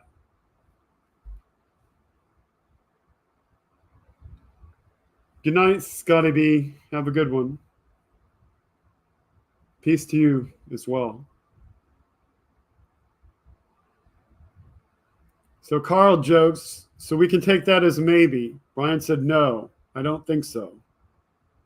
So that's the end of the interview. But I found it interesting to talk about Paul Ryan, just because, I mean, me personally, as I said, I saw Paul Ryan give his speech. So, like I said, Ryan was part of the reason why I started to have doubts about the Republican Party. And when everything that Paul Ryan and Mitt Romney said about Obama did not hold to be true, that's when I started to believe in the Democratic Party, because Obama was such a good president and Biden was such a great vice. They're both great. Let me just put the great on them. Let me not say good. I mean to say great. Great president, great vice president, and that's why I knew Biden would be a good president. That's why I wholeheartedly supported Biden. And when Biden didn't run in 2016, I know why he didn't run. I supported his reason not for running, to grieve the loss of his son. But I was like so eager to vote for Biden. So that was what was going on, and when Biden came up as a candidate, I was very eager to support him. Good night, Nick Rich. Thank you for joining us. I hope the audience has been really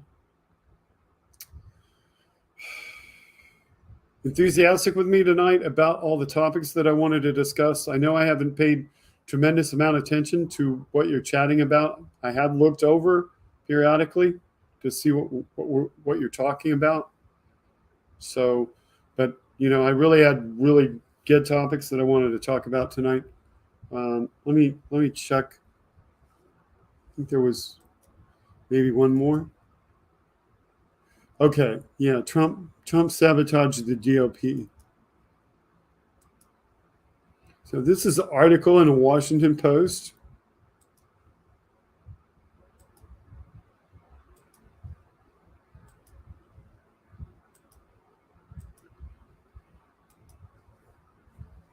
So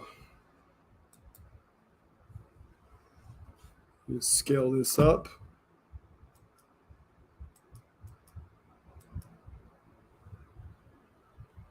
It's an article by Aaron Blake in the Washington Post. And is all of the article? Yeah, all of the article is that size, so I can scale it up some more.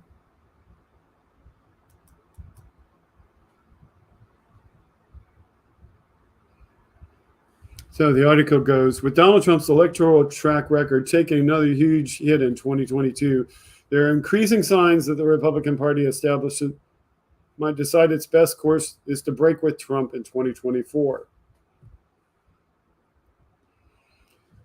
But deciding that isn't even close to half the battle. The rest of it, and a big reason for the party,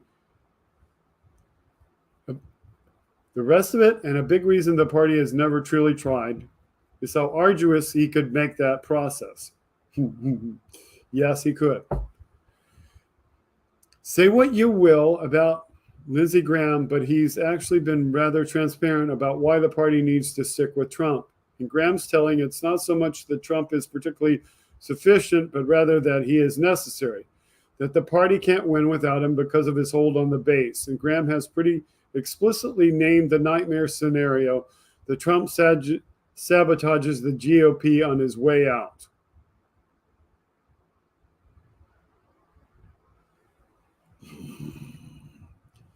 Graham said the following to Axios' Jonathan Swan last year. He can make the Republican Party something that nobody else I know can make it. He can make it bigger. He can make it stronger. He can make it more diverse. And he could also destroy it.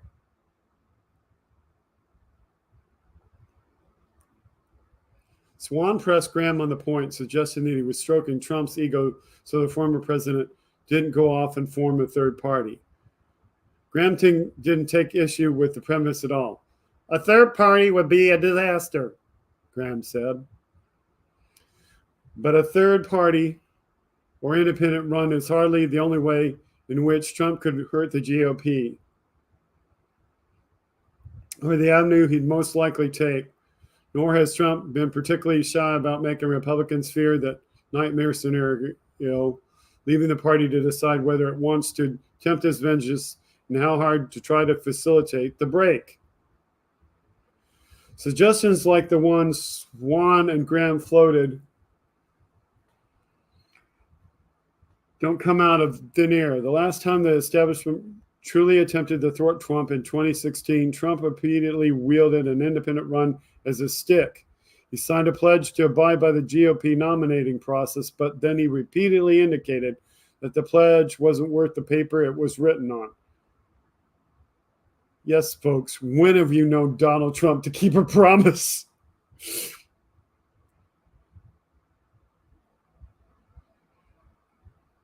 Trump said this in 2015. If I'm treated fairly, it's the way it's going to be. But I want to keep that door open. I have to keep that door open because if something happens where I'm not treated fairly, I may very well use that door, end quote.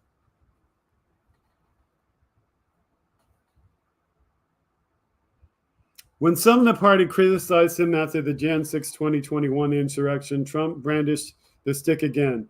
He spoke to advisors about creating a Patriot Party or a MAGA Party.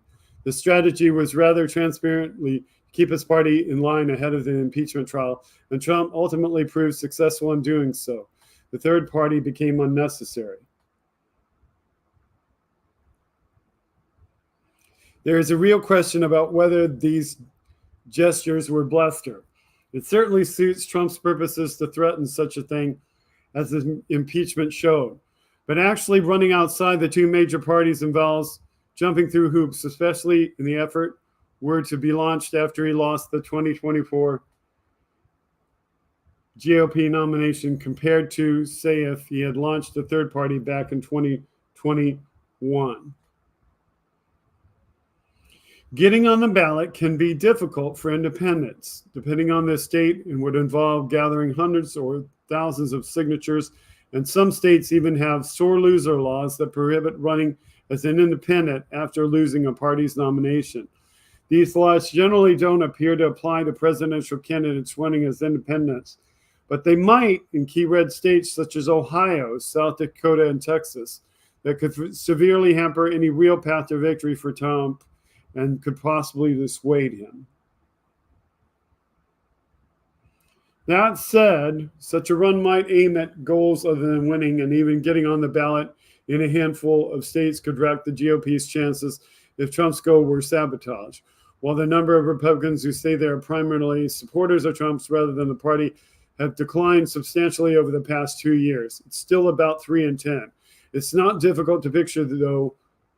It's not difficult to picture enough true believers deciding to go down with the ship, particularly if Trump convinces them that he was and they were wrong by the GOP establishment, the Justice Department, or some other entity. Perhaps the more likely approach and the simpler one for Trump is to subvert the party in other ways. This could include proactively attacking the GOP nominee, merely declining to support the nominee, or just doing generally unhelpful things such as, say, pushing the party's voter to distrust the electoral system and disengage from it. On this front, Trump has demonstrated more of a willingness to follow through, although in each case it is debatable to what extent sabotage was his deliberate aim. Trump pressed forward with this ridiculous attempt to overturn the 2020 election, even as Georgia was holding runoffs that would decide the Senate majority. He would later contend that the GOP lost those races because Georgians, quote, didn't want to vote, quote, because they didn't trust the system, something that's inextricably linked to Trump's lies about electoral fraud. Indeed, Republicans warned that his quixotic quest might cost the party in Georgia, and some evidence shows that it might have. In the 2022 election, Trump didn't appear at all chastened by that experience. He attacked the GOP Senate candidate in Colorado when the candidate tried to distance himself from Trump in a blue state.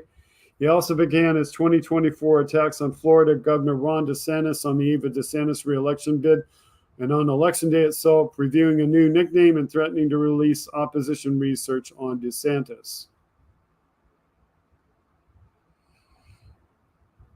While many in his party recently suggested that Trump should avoid launching his 2024 campaign while an important Georgia runoff is again in the balance, on December 6, Trump thumbed his nose and pressed forward anyway. Now the campaign of Senator Raphael Warnock is using Trump's announcement speech and his praise for GOP candidate Herschel Walker in a campaign ad, which you can access by going to this article and clicking on that. Problem for Republicans is that Trump cares very little for the party, if at all. To the extent he does, it's because of what the party can do for him. It's a codependent relationship in the truest sense. He has now cost. It is not just the presidency in 2020, but arguably the Senate majority in 2 straight elections, all while disregarding many warnings that his actions could be counterproductive. There's a case to be made. Trump could ultimately decide to just fade away. Oh, would that be nice? Particularly if he loses the nomination and recognizes his political career is finally over. Would he want to be remembered not just as the former president who lost, but also as the former president who sabotaged his party in 3 straight elections? But the damage needn't be deliberate. Pride and ego can cause a person to engage in some pretty destructive behavior, and few have demonstrated such a capacity for all 3 things like the former president. Yes, sir, Mr. Aaron Blake. What a fine article, sir. So, yes, that is the article.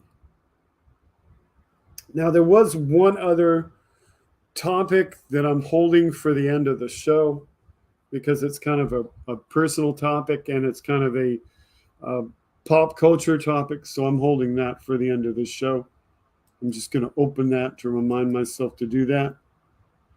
And there were topics that Andrea had, one of which we really did delve into already, which was efforts of the midterm election. So, but Andrea wanted to talk about the special counsel, the midterms, and how social media might be changing with Elon's taking over Twitter. So what, if anything, on the midterm elections did I not mention that you really wanted to discuss tonight, that we have not discussed tonight? Like in particular, like what elections? Maybe Warnock versus Walker?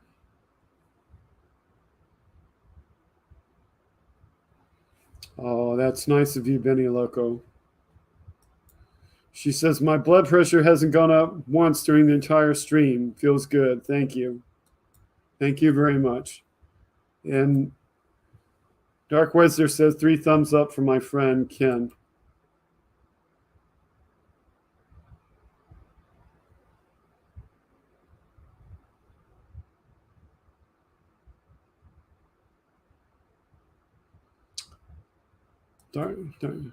Dark Wizard says the race is still close. I have no idea why. I think because if you're talking about the Herschel Walker versus Raphael Warnock, I think the number one reason why that is a close race is you're dealing with people in the South. And as someone who was born in Florida, lived in Florida all my life, the one thing that a Northerner may or may not know about Southern textbooks is Southern textbooks in any state that was once part of the Confederacy are very much influenced by the Daughters of the Confederacy, making sure that the textbooks that are in the schools support the idea that the Confederacy was for states' rights, the rights of the states to dissent from the United States, and not about slavery. So, because of the states' right issue, and because of the way the Confederacy is seen by a person who's only read the grade school, middle school, and high school textbooks that a Southern child reads and never gone on to college, there is a tendency for such a child, if not exposed to a teacher who teaches them the real, true American history, to believe that whatever their Republican Party line is saying is true, that the Democratic Party is stepping on states' rights and the rights of the states to decide. And so that's why you have such strong support in a predominant amount of people who are lesser educated or anybody who gains favor and more income by supporting the Republican Party. So you have those people that are going to vote for Herschel Walker. Plus you have the Bible Belt. You have the Bible Belt, Southern Baptist Bible Belt. Not everybody is a Southern Baptist in Georgia, mind you, but there's plenty of them. So you have plenty of people who religiously believe in the same kind of things that we espoused, Mike Pence espoused earlier. So you got the right to lifers who are going to vote for Republicans only.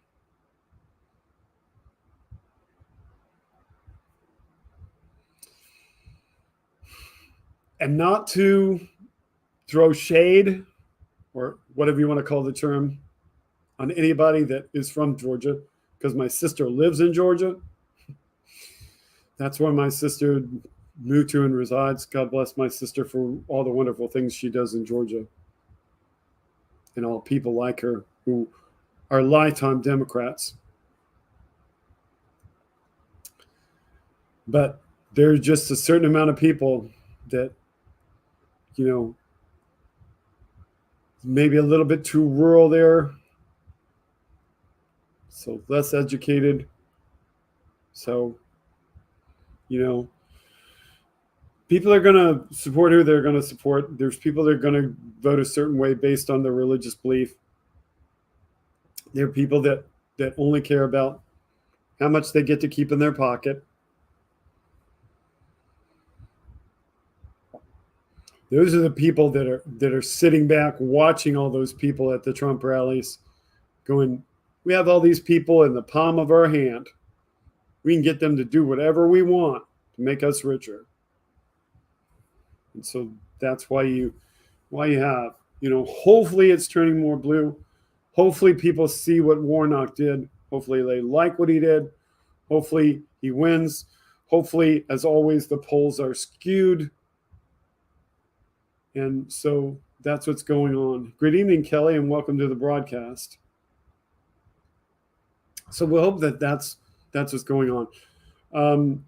What other elections do we have out there besides Walker and Warnock? What else remains to be decided? You know, I'd love to have a 24-hour news channel at my disposal. So maybe at some point I'm going to have to subscribe and actually get one so I can see more of this stuff. But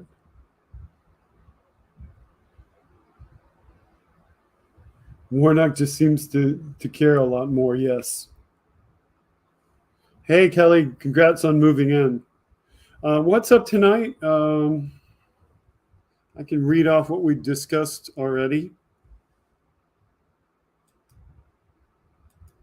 The things we discussed tonight were Rachel Maddow having an Ultra podcast where she delves back into the 1940s era Republicans. And we were recommending that podcast without actually playing any of that content because it's copyrighted content. But she has an audio podcast out there. So I saw that somebody tweeted about that, and it was in the hierarchy of tweetable tweets out there. We discussed Mike Pence being on the Face the Nation program. We discussed Paul Ryan being on This Week with ABC News. We just went through a Washington Post article about how Trump could sabotage the GOP. And I'm holding a personal interest story for the end of the show. And Andrea has reminded me to put this up. So let me put this up. So put that over to the right. Right.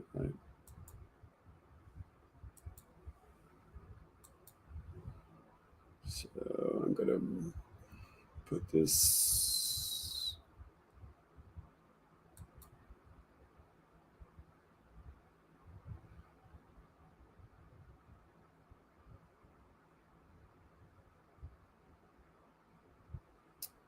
Okay, I'm going to ask you in message, Andrea, because the tweet that you sent me,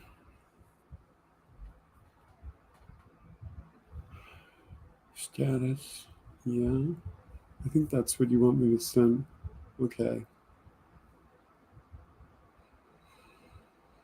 It's funny how that, I think this is the one you want me to send. I'm going to put it up anyway.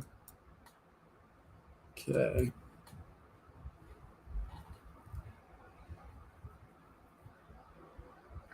So, hang on.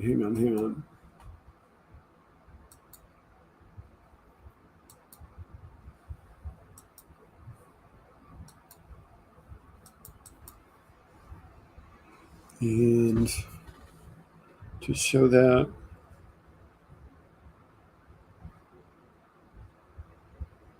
okay, it is up. We need to make it bigger, obviously.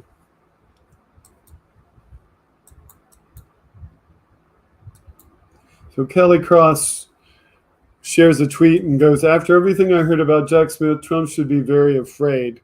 And the tweet that she shared is from Mueller. She wrote, which reads,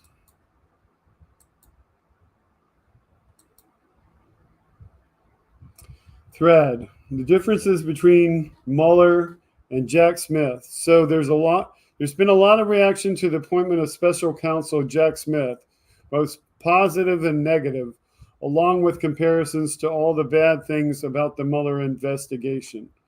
Let me outline the differences. Okay, so show that thread.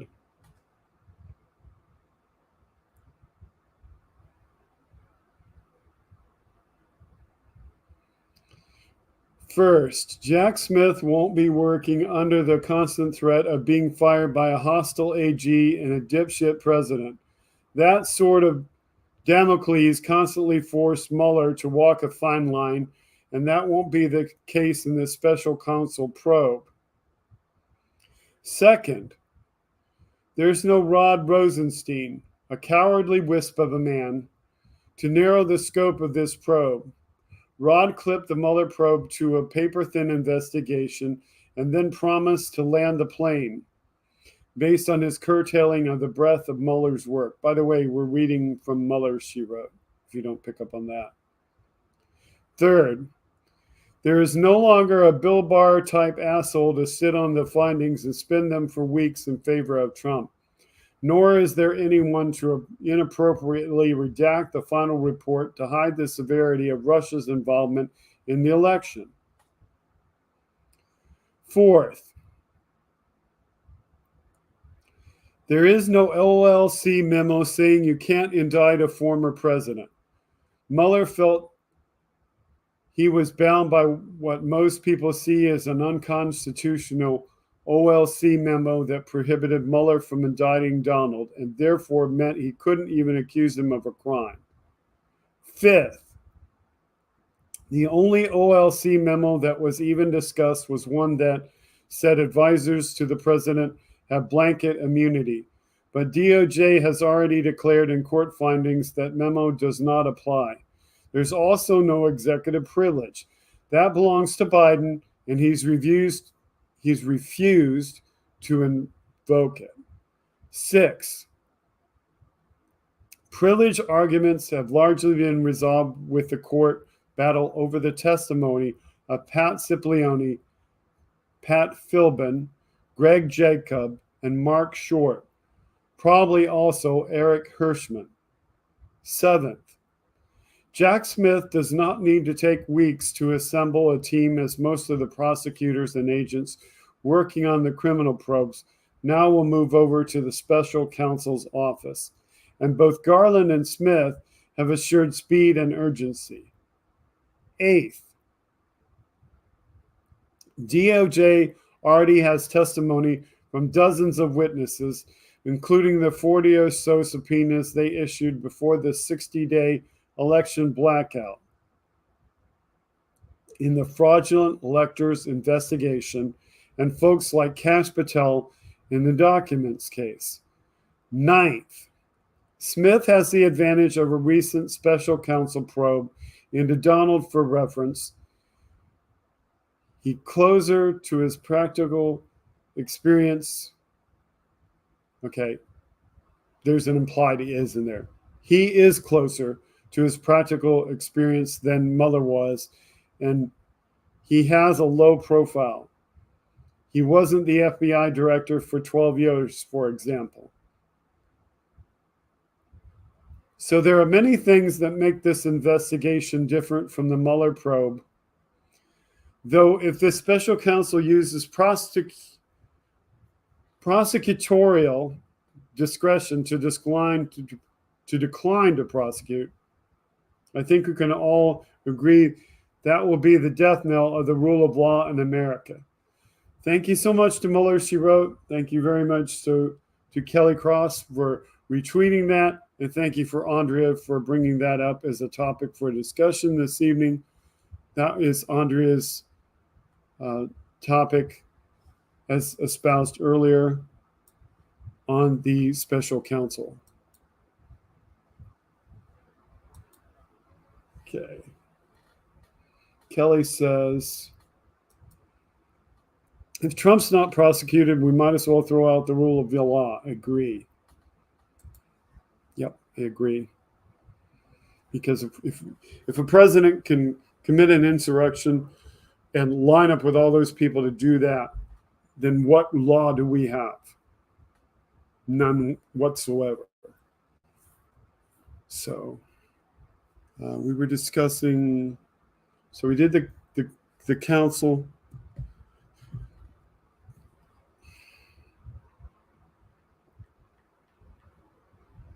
The reason I was slightly confused, but I will just mention this, is the email from Andrea has the link in it. And the subject matter of the email, through no fault of her own, also brings up a nice other thing that I forgot to touch on. So thank you. And the subject of the email is here. And I think, okay, so that's what happened. I saw the subject of the next email come up. Okay, so good. Everything is right. That was the next topic to discuss. The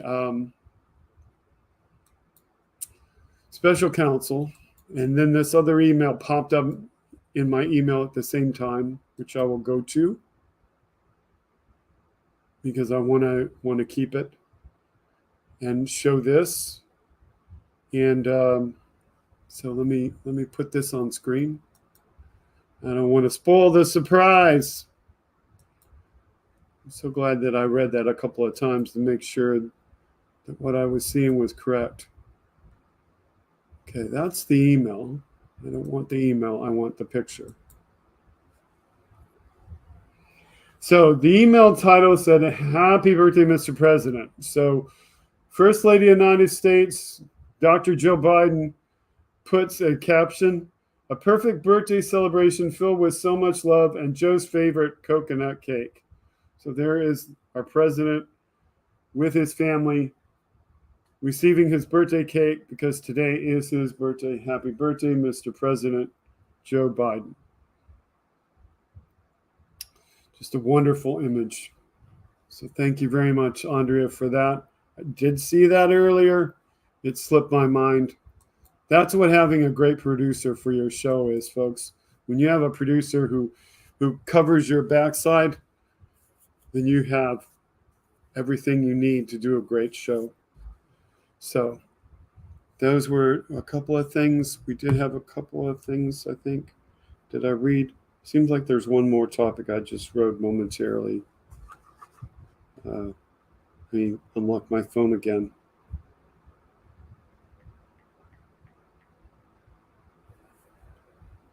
It's in my chat with Andrea. Okay, special counsel, midterms. We talked about midterms. We talked, social media.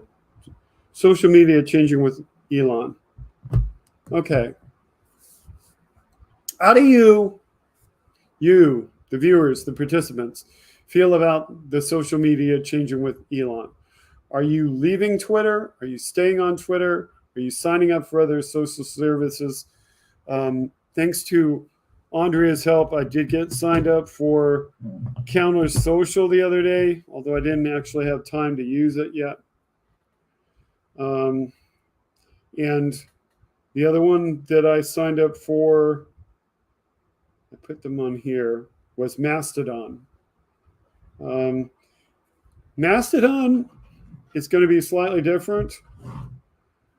Mastodon, though, at least on the device that I signed up on, my wife's old phone, my wife's old flowery fancy phone, work better on my device. So I'm going to have to try Counter Social on my newer iPhone to see if I like it better, because Counter Social running a little roughly. And one of the things I found out is that I had not really been able to use it appropriately because there was the usual stuff going on. Thank you, Elizabeth. Kelly Cross says Elon Musk is ruining Twitter. I'm just seeing what happens. It's like a train wreck. I'm waiting for Trump to throw in the towel and tweet. I don't think he can resist. Okay, in regards to that, Trump's account is active on Twitter again, but there is nothing on Trump's account that is newer than January 8th, the last time he tweeted. And Trump was quoted as saying something to the effect of that he didn't know if he wanted to come back because he was still expounding. Am I saying that word right? He was still extolling. That's the word I want. He was still extolling the virtues of True Essential. So he's still doing his Truth Central. And I happened to talk to Jolie in direct message, and Jolie and I happened to talk about that. And Jolie said, I don't see him doing anything different than that. I think he's just going to continue to push Truth Social because he's talked about it. So good night, Elizabeth. Have a good sleep. Thank you for being here. Okay. And Jim says, I'm staying with the bird. I have no problem with it. My feed has no crazies in it. Yes, Jim, I did notice. I follow you, and I did notice you said that you were taking out anybody that drives you crazy. And if I loosely can quote you, talks about the whatever you called him. I know you used the word orange. I'll just call him Orange Clown. So yeah, that's why, Jim, I haven't shown the Orange Clown tonight. Kelly says I haven't signed up for anything yet. Kelly says he changes his mind all the time.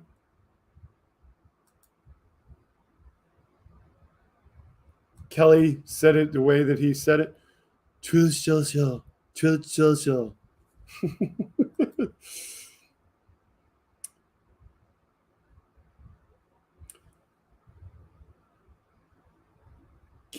Kelly Cross called him Orange Hitler. That's a good one.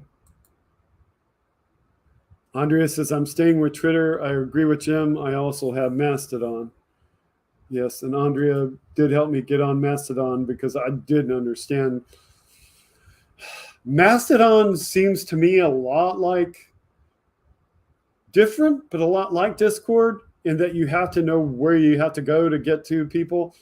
So the one thing that I would suggest to you on Mastodon is find somebody that's on Mastodon that you can already direct message, like Andrea, and say, okay, how do I find you on Mastodon? Walk me through this. And then connect with that person. And then when you connect with that person, see who that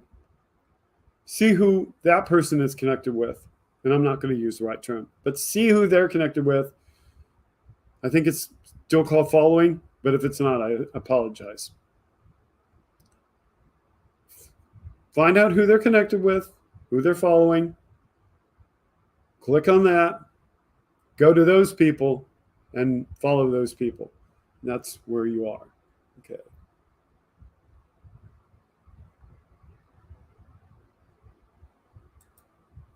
Dark Wester says we should all shorten our names until only we know who we are.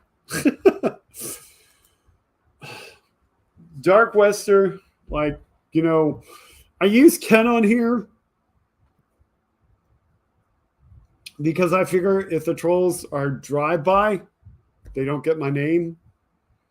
I also use Ken on here because I want anybody that comes on as a guest to know that they can be equally as informal.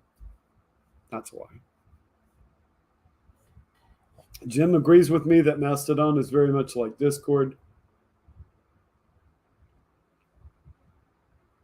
Except, and he makes the exception, if Discord let you move between the servers. So that's the main difference.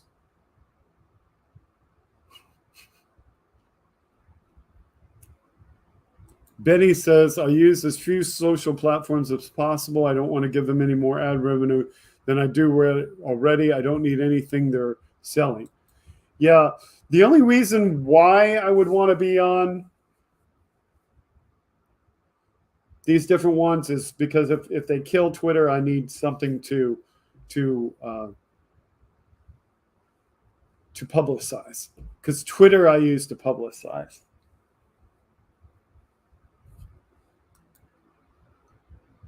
Kelly says, I'm going to bet Trump will tweet something soon. I just can't see him resisting it.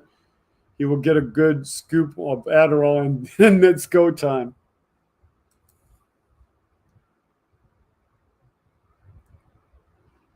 Jim said that he uses the same name everywhere except on Facebook.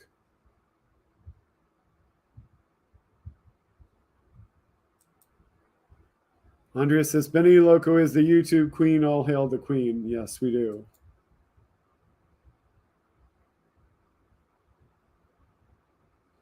Dark Weather says, I signed up for Mastodon, not sure why, except that Hal Sparks, Johnny Malin, and Andrea did. Well, I think the other reason for this, in my case, is to get my existing handle so somebody else doesn't grab it. Because my Twitter handle is KOttoTV. So where I could, I grab that and stick with that. The one thing that I will tell you, though, is that on Mastodon and on Counter Social, I will not be creating multiple accounts. On Twitter, I created multiple accounts because I wanted one in my name, KOttoTV. And I created an account specifically for this show.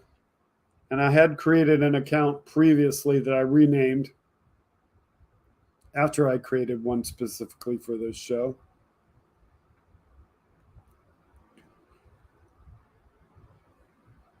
And I created one for my other show that's not political because I wanted to be able to tweet about those separately. And I didn't want somebody to say, well, I won't be a guest on your show because you do a political show. I didn't want them to immediately know it. I still wonder if my guest list or lack thereof for my other show is based upon the fact that they do know that I do a political show, but they haven't really told me. So we'll see what happens.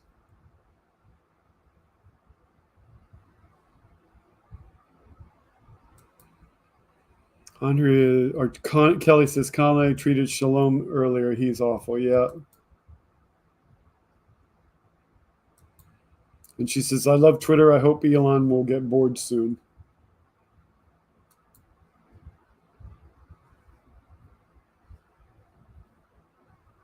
Andrea says, it will get worse.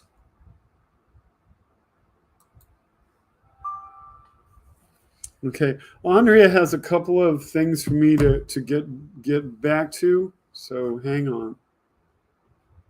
Let me see what these are.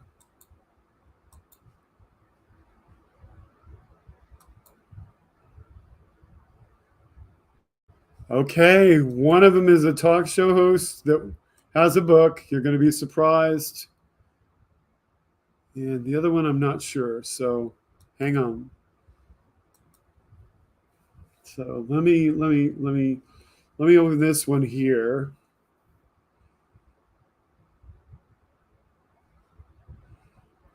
Because this one's going to be a quick one. So present this one.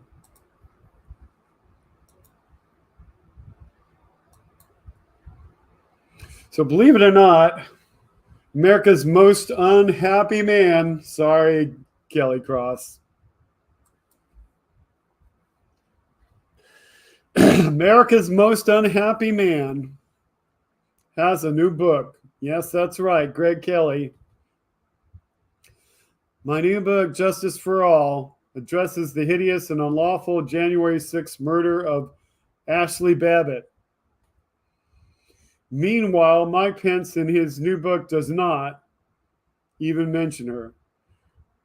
1621 was all about him. Hey, Pence, Ashley Babbitt, say her name.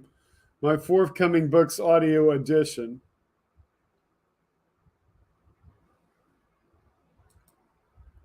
I guess he actually says it on this. Yeah, the audio's up. Okay. Pick up. And for all the talk about how deadly January 6th was, let's not forget that only one person was killed that day, and she was an unarmed military veteran shot by a cop. To my eye, Ashley Babbitt posed no threat to the safety of Capitol Police Lieutenant Michael Byrd when he fired his pistol into her neck, killing her.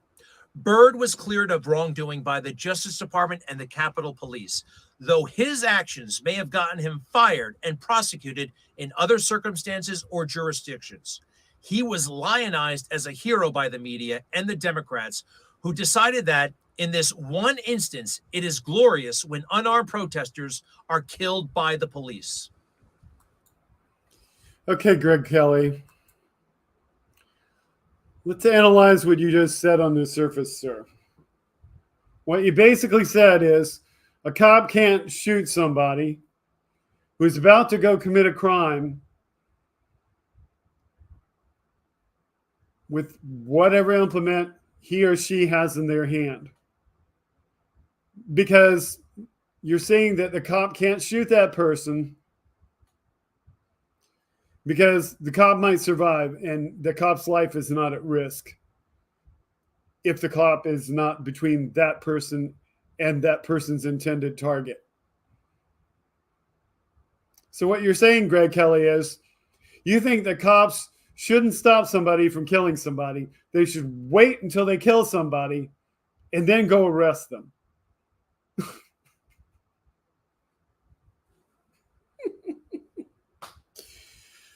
Oh my goodness.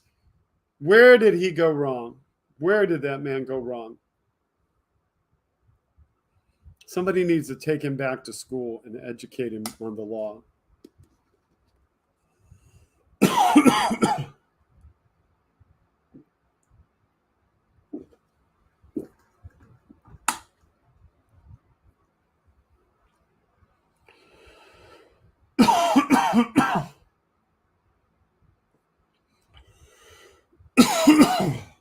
Sorry. Benny says,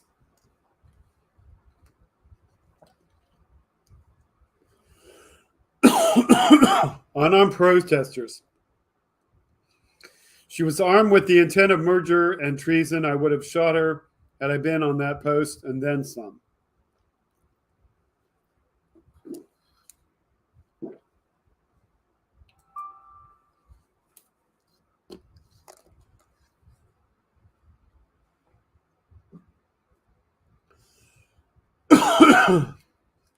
Sorry, folks. Something went down the wrong way. It probably was all that bullshit from Greg Kelly.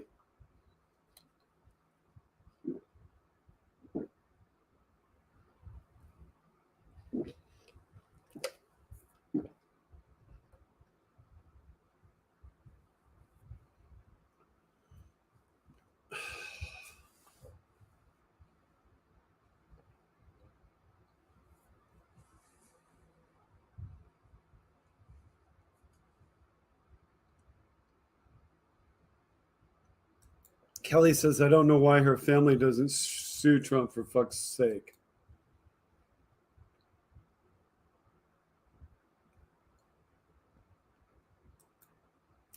Doc Webster says Ashley really thought she was making history. So much evidence was really carried away that day, including armament.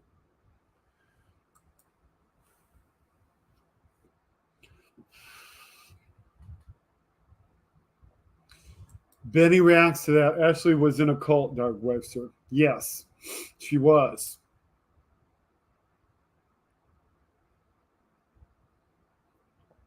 And she adds, she's not anymore.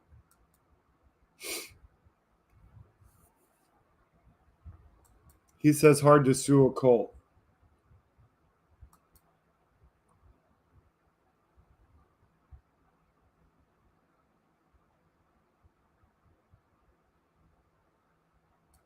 Doc Webster adds, we are the same Benny Loco, you just don't realize it yet.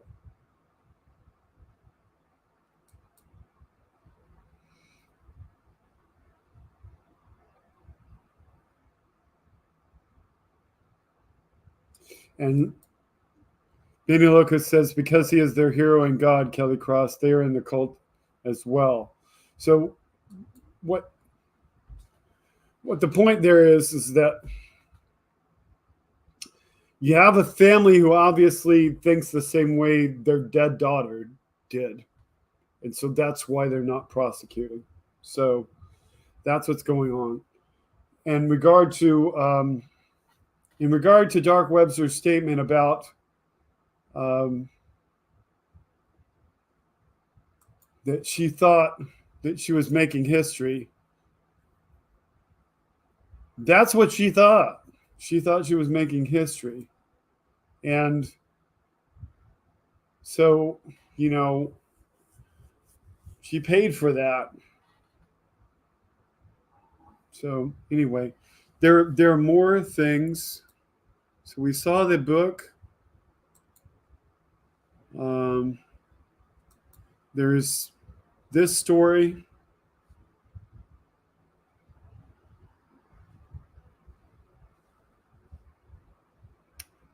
So this is there.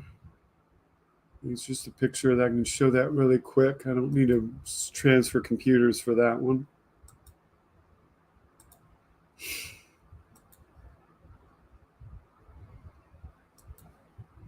So this is a tweet by Brian Taylor Cohen. New, the Colorado Springs gay nightclub shooter is reportedly the grandson of MAGA Republican Representative Randy Vopel, who supported the Jan 6 insurrection and compared it to the Revolutionary War. The source he quotes is heavy.com. So this is he, I guess. I don't know if you want to read that, Andrea. Send me a message if you want to read that, and I'll keep that up on the computer. Or if you just wanted to see just the tweet. So I'll keep that one up where I can get back to that one. And you had another one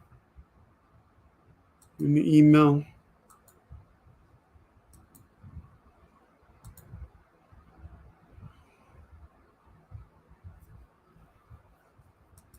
Okay, this is another one coming to us through Kelly Cross, through Andrea. So let me put this up.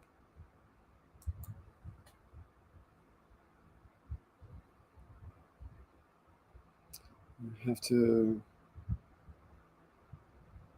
I have to take that one out. I think that's the Brian Cohen one. Okay, so I have to present another one. Stop that one and present a new one. And this time, that one. Okay.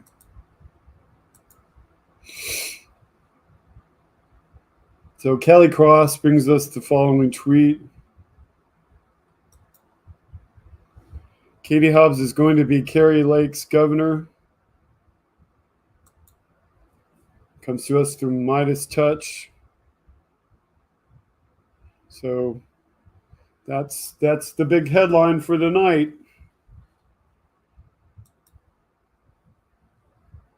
Read the article. Okay. All right, let me send that over to the other computers because it's probably a bigger article. So that's the Colorado shooting article. Send that to the other computer.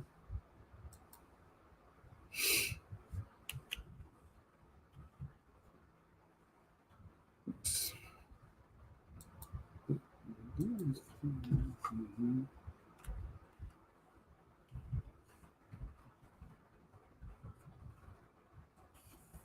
Okay.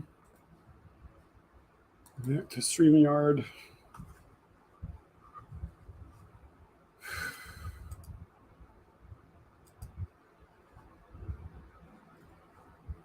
There it comes. Okay. Pull this up. Pull up the article.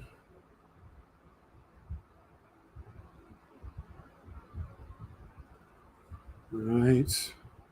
Go back to StreamYard and present. Anderson Lee.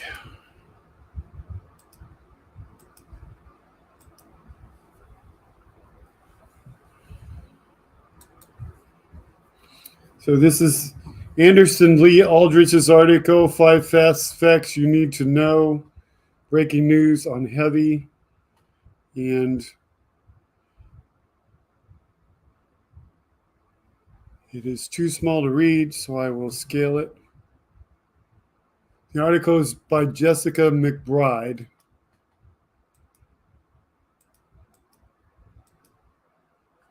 Scaling it. Kill that ad. Anderson Lee Aldrich is the 22-year-old suspect accused of perpetuating a mass shooting at Club Q, a gay nightclub in Colorado Springs, Colorado. The November 19th, 2022 attack left 5 dead and 25 injured. The active shooter burst into the nightclub with a long rifle and opened fire inside just before midnight. Colorado Springs Police Lieutenant Pamela Castro said in an early morning news conference on November 20. Aldrich was subdued by heroic patrons who were credited with saving lives, Castro said. One disarmed Aldrich and beat him with the suspect's own gun, according to NPR. Heavy has confirmed that Aldrich is the grandson of outgoing Republican State Assembly member Randy Vopel, the former mayor of Santee, California. Vopel represents the 71st district in the San Diego area. There were calls to expel Vopel from the state assembly after he made comments comparing the Jan 6 attacks to the Revolutionary War. Aldrich's mother, Laura Vopel, has written posts praising Randy Vopel on Facebook and confirming he is her father.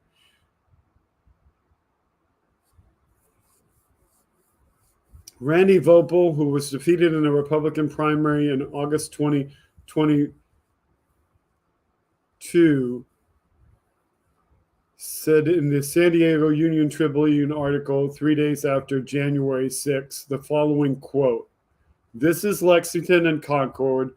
First shots fired against tyranny.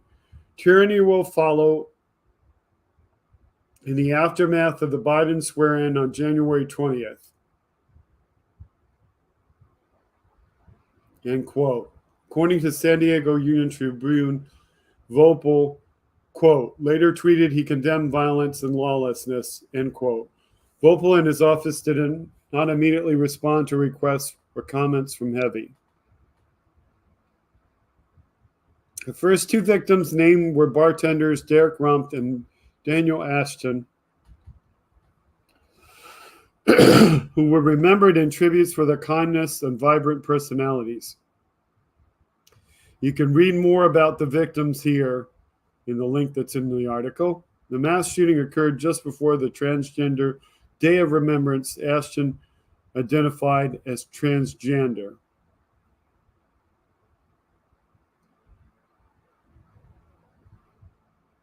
So those must be the 2 victims.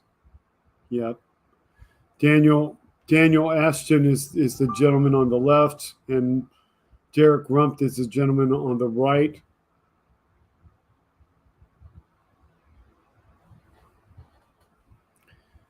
So we have another article coming in from Andrea.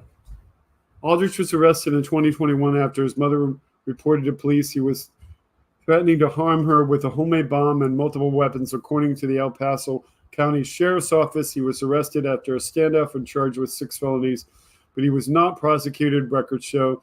The El Paso County District Attorney has not commented on why the case was dropped. Does this sound familiar? Another case of somebody that should have been put away for things he already did, and here he is out there doing things again. Authorities said the Colorado Springs active shooting is being investigated through the lens of a hate crime, but that has not been definitely determined.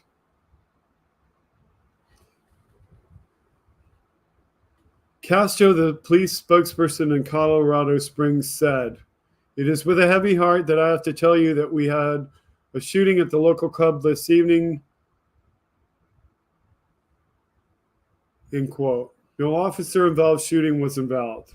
Authorities said Anderson Aldrich is a 22-year-old male. Authorities have not yet released a photo of Aldrich. The photos Heavy has found are a few years old, so he looks younger in them than he likely looks today. Some people are falsely sharing a picture of a Raleigh, North Carolina Christmas parade suspect landing glass on Twitter and saying it's Aldrich. Glass has nothing to do with the Q shooting.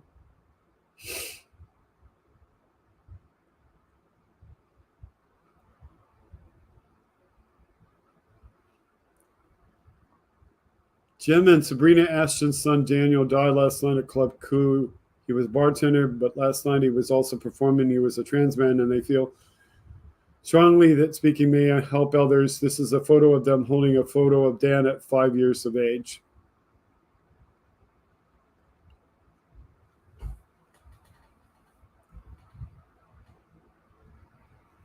The other victims have not been identified. Two are in a critical condition, NBC News reported. The mass shooting broke out around midnight yesterday evening, and on an evening in which the nightclub was hosting a drag show. It came in as an active shooting, said Castro at the news conference. Police Chief Adrian Vasquez said in today's news conference that police are working tirelessly to make sure justice is achieved. Club Q is a safe haven, he continued, for our LGBTQ citizens, end quote, adding that all citizens have a right to feel safe in Colorado Springs. Here's what you need to know about Colorado Springs shooting suspect Anderson Aldrich.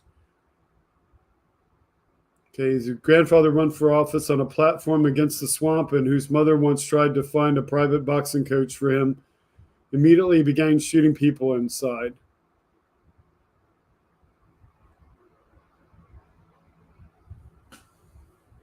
Online records show Aldrich living in an apartment complex in Colorado Springs and indicate he shares an address with his mother, who's aged 44. Who works as a support engineer and previously lived in California. This part is similar to what she wrote before. We read before. She praised her father, who is the representative. Keep up the work, Dad. You work hard to improve our lives, and lots of us take notice. On Aldrich's birthday, she wrote on Facebook, my boy's 15th birthday. He got head to toe ghillie military suit, and he is surfing cloud nine, end quote. She tagged her mother in the post, who is Randy's ex-wife.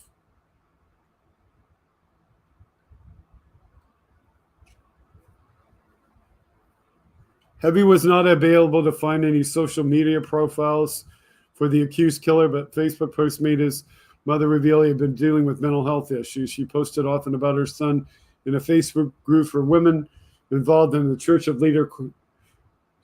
Jesus Christ of Latter-day Saints in the Colorado Springs area. In one post, she asked for help finding a criminal defense attorney. Quote, hello, sisters. Does anyone know of a fantastic defense attorney? I ask this with a heavy heart, but my family really needs some help at this time. We have cash to retain good counsel.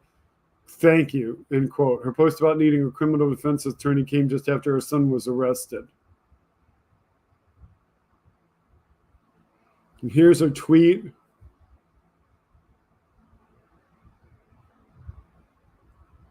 And she talks about her father.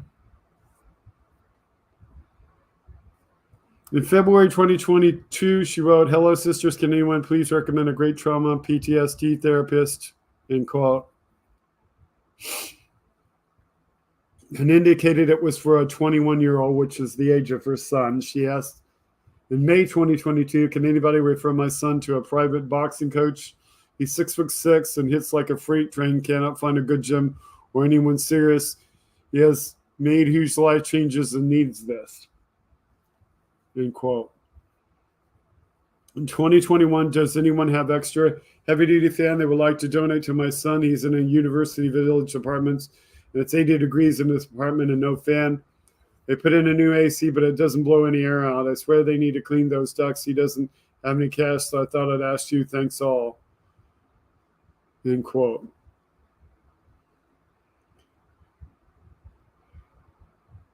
Vopel was defeated by redistricting after two Republicans had to run against each other. Heavy reached out to his office for comment.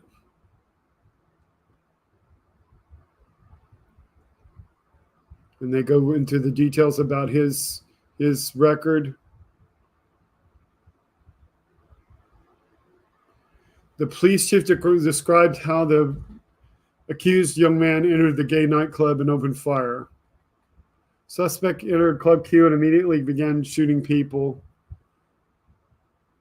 At least two harassed people controlled it and stopped him from being able to harm others. Witnesses were not identified. At the unknown scene, police still working to identify victims who have died, and that he used a long rifle. Some were wounded when they fled. All might not have been shot. So I'm guessing they were wounded by bumping into things or each other. The call came in just before 11:57 p.m. The suspect's in the hospital, but the police did not know his condition or how he encountered injuries.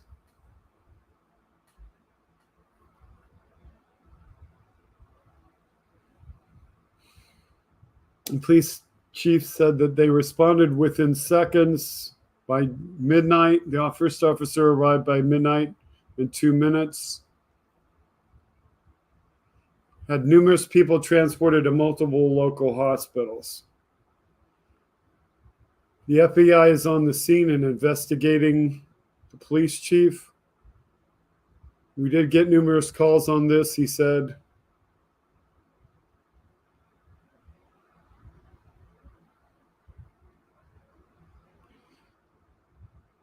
So he hasn't spoken with, Castro is the spokesperson, excuse me. So that's what the spokesperson said. The police chief, Adrian Vasquez, said that the suspect does not talk with them and didn't say anything on the crime scene. The suspect was previously involved in a standoff involving a bomb threat.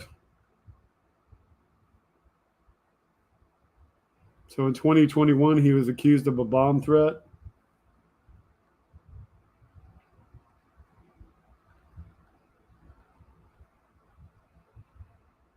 The club promoted an all-ages musical drag brunch and held another drag show the evening of the mass shooting. Club Q called the tragedy a hate attack.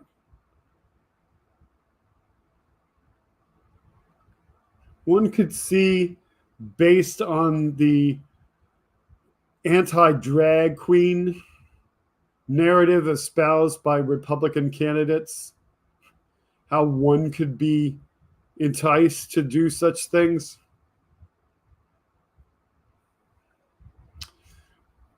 Just my opinion. A woman who rented a spare room to Aldridge's mom described him as aggressive, says he once slammed a door in her face.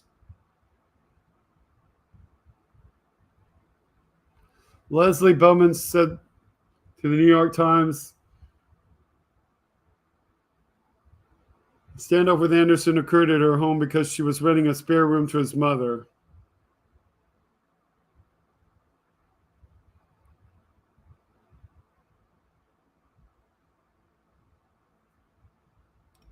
She said, his mom called me and said, don't come home right now. There are some people looking for Andy. Andy is his nickname. They moved out 2 days later.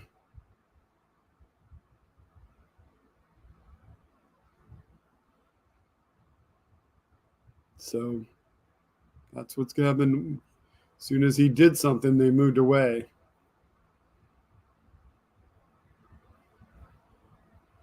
A witness wrote that Anderson Ulrich entered Club Clue with a rifle and began shooting people. Ken Preston tweeted, to all the victims at Club Clue last night, I'm sorry our country refuses to do better, and last night you had to join a growing list. My condolences to the families of the 5 that passed and their friends. May they rest in peace. To the 18, I pray for your full recovery. So there's more to this article. One woman wrote, this is devastating. Club Clue is a favorite for many friends here in the Springs. I'm not even sure how to process this, but I need to before the names are released. God bless each and every person involved. A man wrote to all victims at Club Clue last night, I'm sorry. Okay, that was the other one I read. So that looks like that's all of the article. So...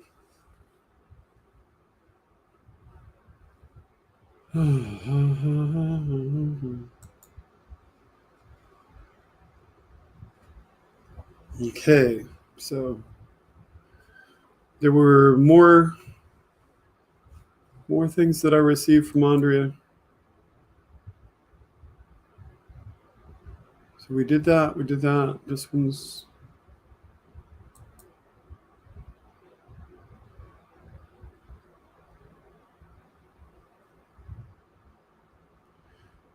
Okay, there was a tweet, but the tweet that I'm seeing, the tweet's unavailable. So it looks like the tweet was taken down.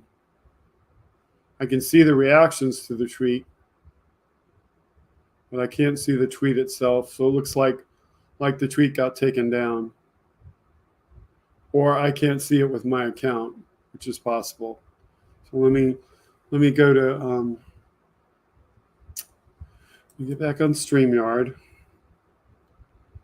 and I'll look at what Andrea sent me, and I'll see if they're just blocking me, because that's possible. They might be blocking the account I'm using for the show. So Andrea sent this.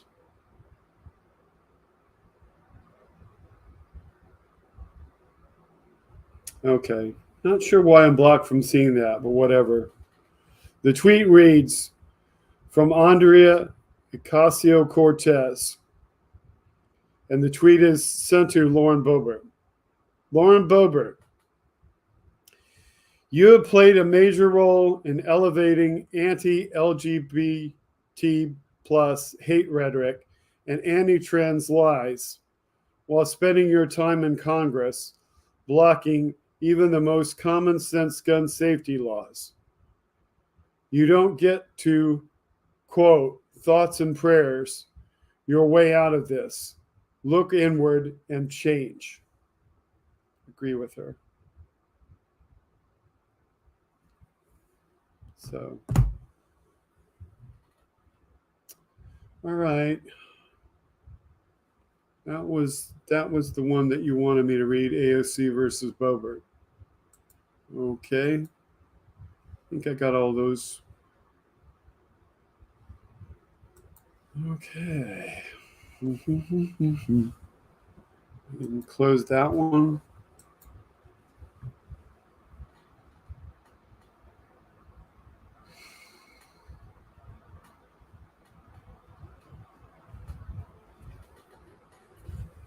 Okay, and I can close this one over here.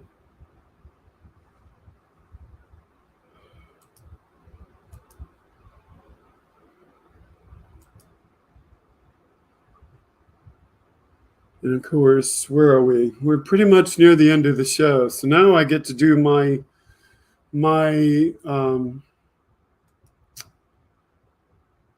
popular culture topic.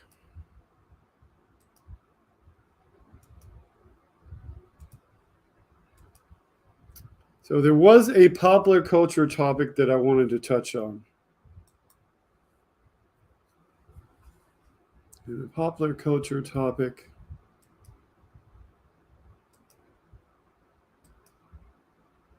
I'm not exactly sure the ages of my audience. I know that some of my audience are my age or close to it, and some are older, and some are younger.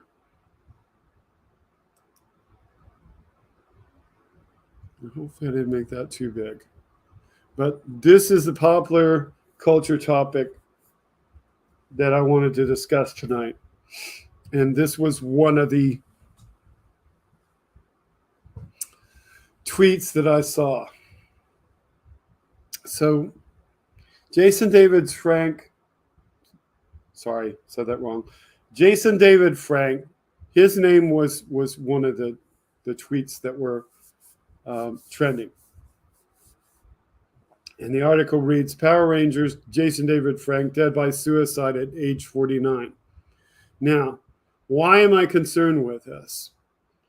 Well, I'm concerned with this because my son, back in the day, was a fan of this show. And of all the Power Rangers that my son wanted to see, this was the guy. Because Jason David Frank was both the Green Ranger and the White Ranger, which is the costume that he's wearing.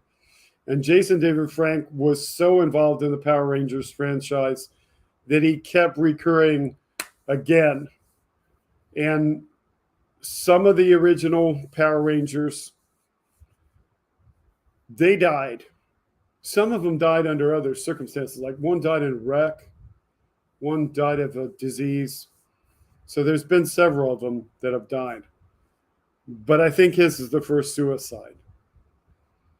And it's really surprising, and I don't know the circumstances, and I don't judge him for it. But it's also really sad. Because as I said, my son and I went to go see Jason David Frank. We stood in line at the mall.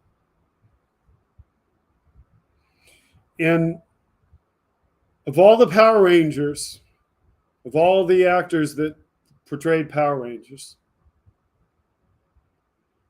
this man was a real accomplished martial artist.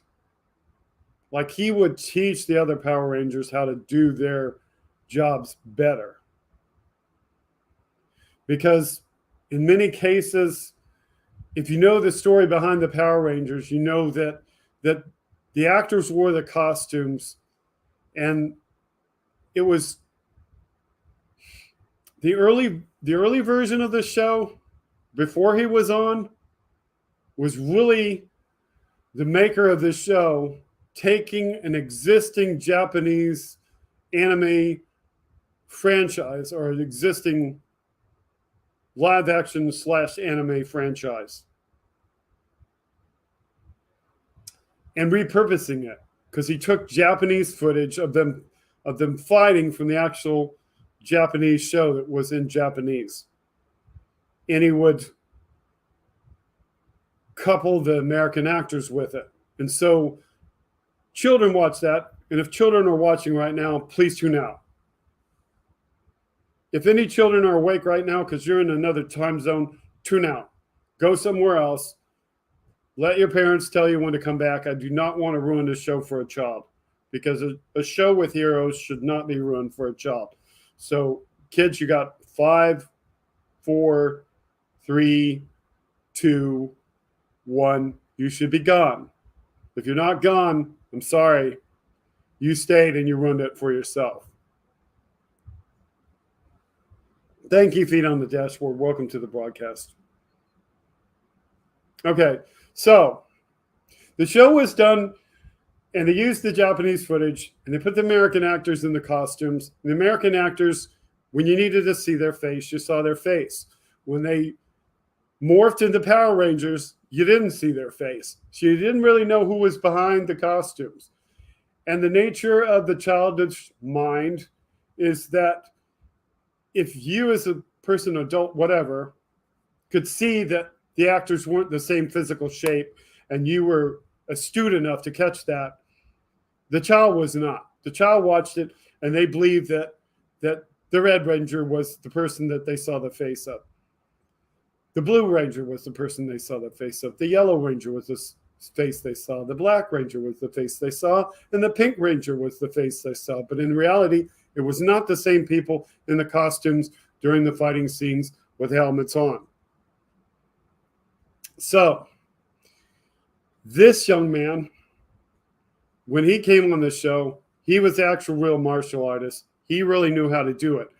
And you could probably say that the movie was successful because of this man and others like him who taught them how to better perform for the movie. Now, as I said, my son and I went to go see him. And we went to a mall, and that mall was packed. Now, anyone with vision can see this young man. He is handsome. Always was handsome, always stayed fairly handsome, even if you see a picture of him from like the last episode where he's a mentor or whatever, whenever they made the last episode of Power Rangers. Because there's like, I don't know, there's like 10 or 12 incarnations of Power Rangers. Because all they do each time the evil people proceed in destroying the Power Rangers and removing their powers is that they get new powers from somewhere else. And so they become Power Rangers with a name added on. And I'll not go through all those names. I'm not that knowledgeable. But he would come back always as a mentor. And at various points of the game, almost like Doctor Who, where Doctor Who like has, you know, a new doctor every time the doctor is destroyed? Well, there'd be a new incarnation of Power Rangers. It wouldn't be that they were destroyed per se. It would be that they retired from their powers, and the powers would be passed on to somebody else, because the characters would reach a point where they were now old enough and they were going away to college. And as they went away to college, they would pass the baton on to the next Power Ranger. I know, Benny, it's a waste of mind pudding. I know it's mind pudding, but mind pudding sometimes, you know, gives children hope, and you need to give children hope about, you know, that they can do something to change the world. So giving children hope is a good thing. But yeah, taking it too far, it's mind pudding, because at some point children need to realize that there isn't somebody like this to come and save the day when somebody attacks a school or something of that nature. So I get what you're talking about with the mind pudding. Anyway, he would come back. And I had digressed so far with that. He's handsome. He looked really handsome. So we go to see him at the mall. There are plenty of children going to see him at the mall.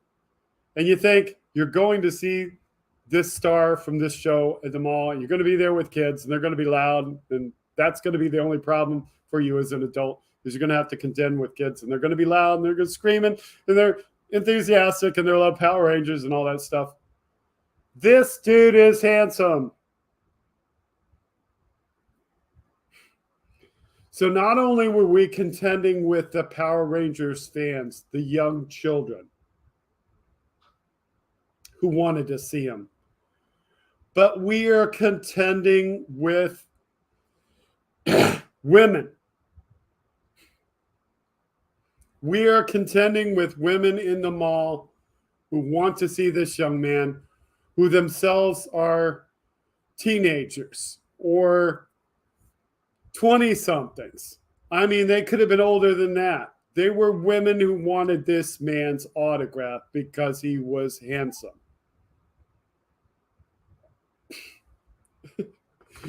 So here we are in this mall, filled over capacity, air conditioned running to the max in the mall, and it can't possibly cool the mall,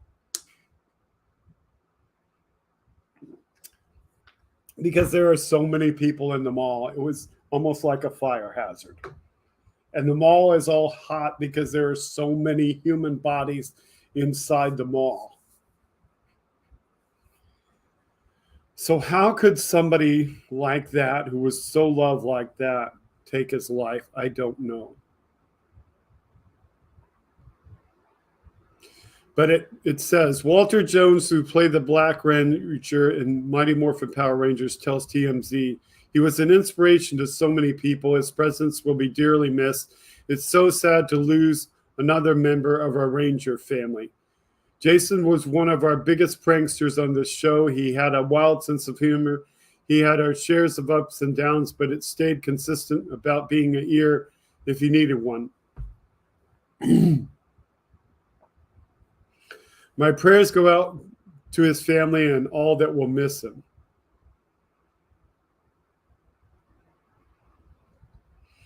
The actor and mixed martial artist died in Texas, according to his representative.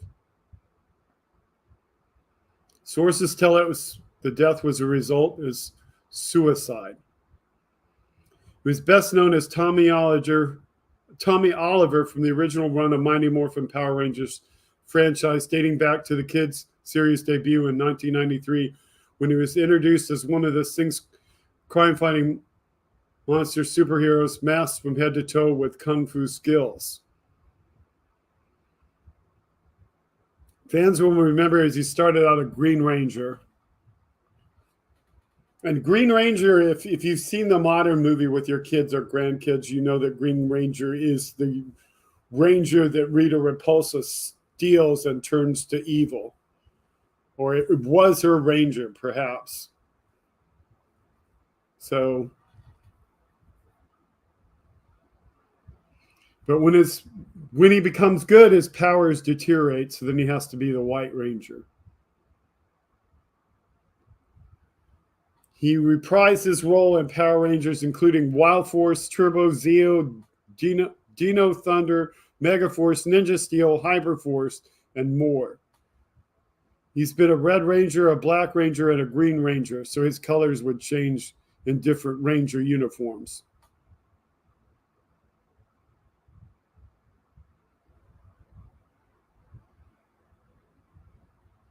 And his powers and stuff would change.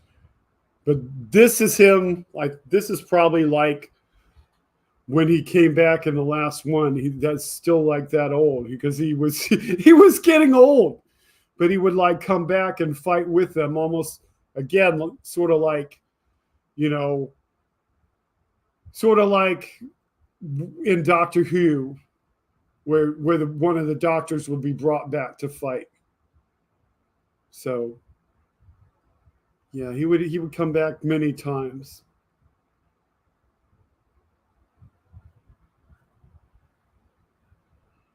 He was just really, really enthusiastic, a real bright, wonderful, bubbly personality, and it's just hard to think that he would kill himself. And I don't know what the reason is, but I hope he rests in peace, because he brought many a good um, he brought many a good thought to children's lives. I'm sure he encouraged people to do good things. You know, he was good for my son. As I recall, for my son, he broke my son out of the Barney era, because he left the Barney era. I love you, you love me, and moved on to Power Rangers. So yeah, that was kind of cool, and I like watching Power Rangers with him. It was kind of good, because I grew up as a kid watching superheroes. I grew up watching Superman and Batman and all that sort of thing, and so it was really good. And the only thing that really necessarily wasn't super good about Power Rangers was the fact that they were kind of capped by Newt Gingrich in 1994 for his bringing in of the Republican Party, which back then seemed like a good thing to me, but in retrospect, not really a good thing to associate something with that. Yeah, we don't know what was going on inside his head.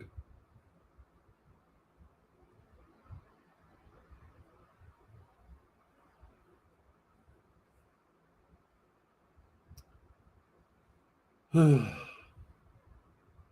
did not want to subject my kids to the programming that was produced after the 70s. That's your choice as a parent.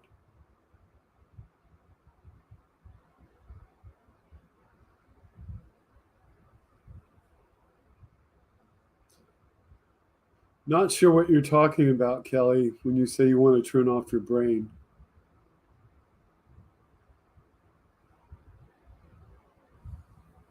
Sesame Street was cool. Yes, that show was actually the first regularly watched show in my household that was on PBS. My cousin watched that at his young age.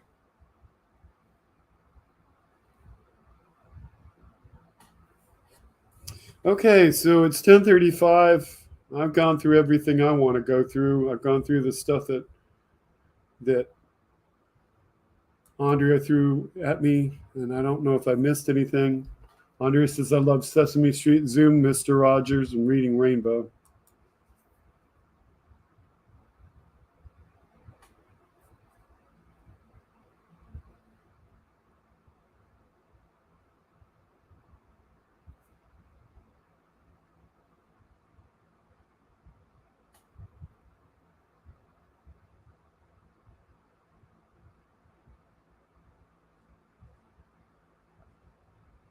Schoolhouse Rock was really, really cool, yes. We played that one night and got a copyright violation, so I'm not going to play that.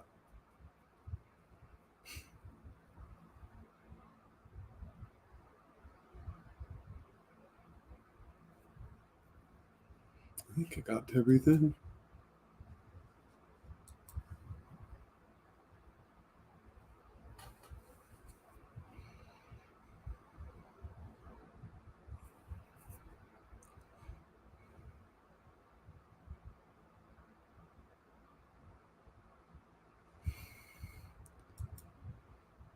Well, Dark Webster says, me too. I felt a little old for it, but I knew Rubber Ducky, and it's not easy being Grain and Rainbow Connection.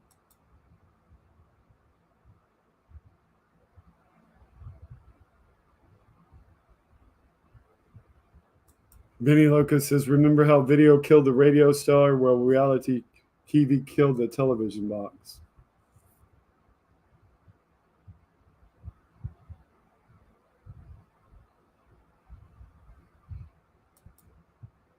Trucker John says, can you hum a few bars? I can always do conjunction, junction, what's that function? Hooking up words and clauses and phrases. Or, I'm just a bill. Yes, I'm only a bill. Yes, I'm sitting here on Capitol Hill. Good night, Kelly Cross.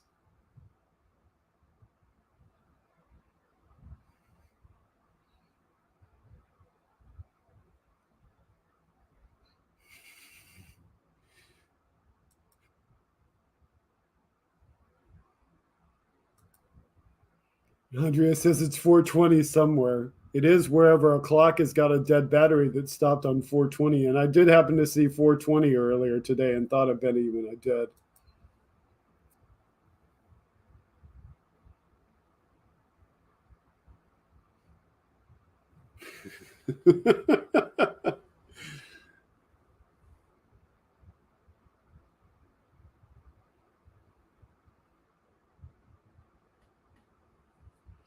Okay, folks, it's 10:30 where I am. I'd rather get in a good night's sleep tonight. I will be back next week with another show. Benny says, I do have a clock that sits on 420 24/7. I believe that.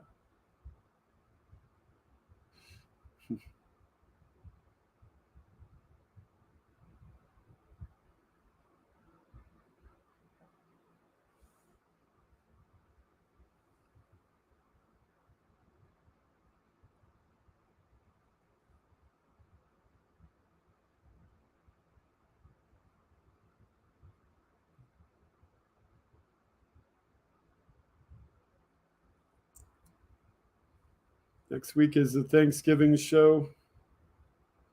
Thank you, Elizabeth, too.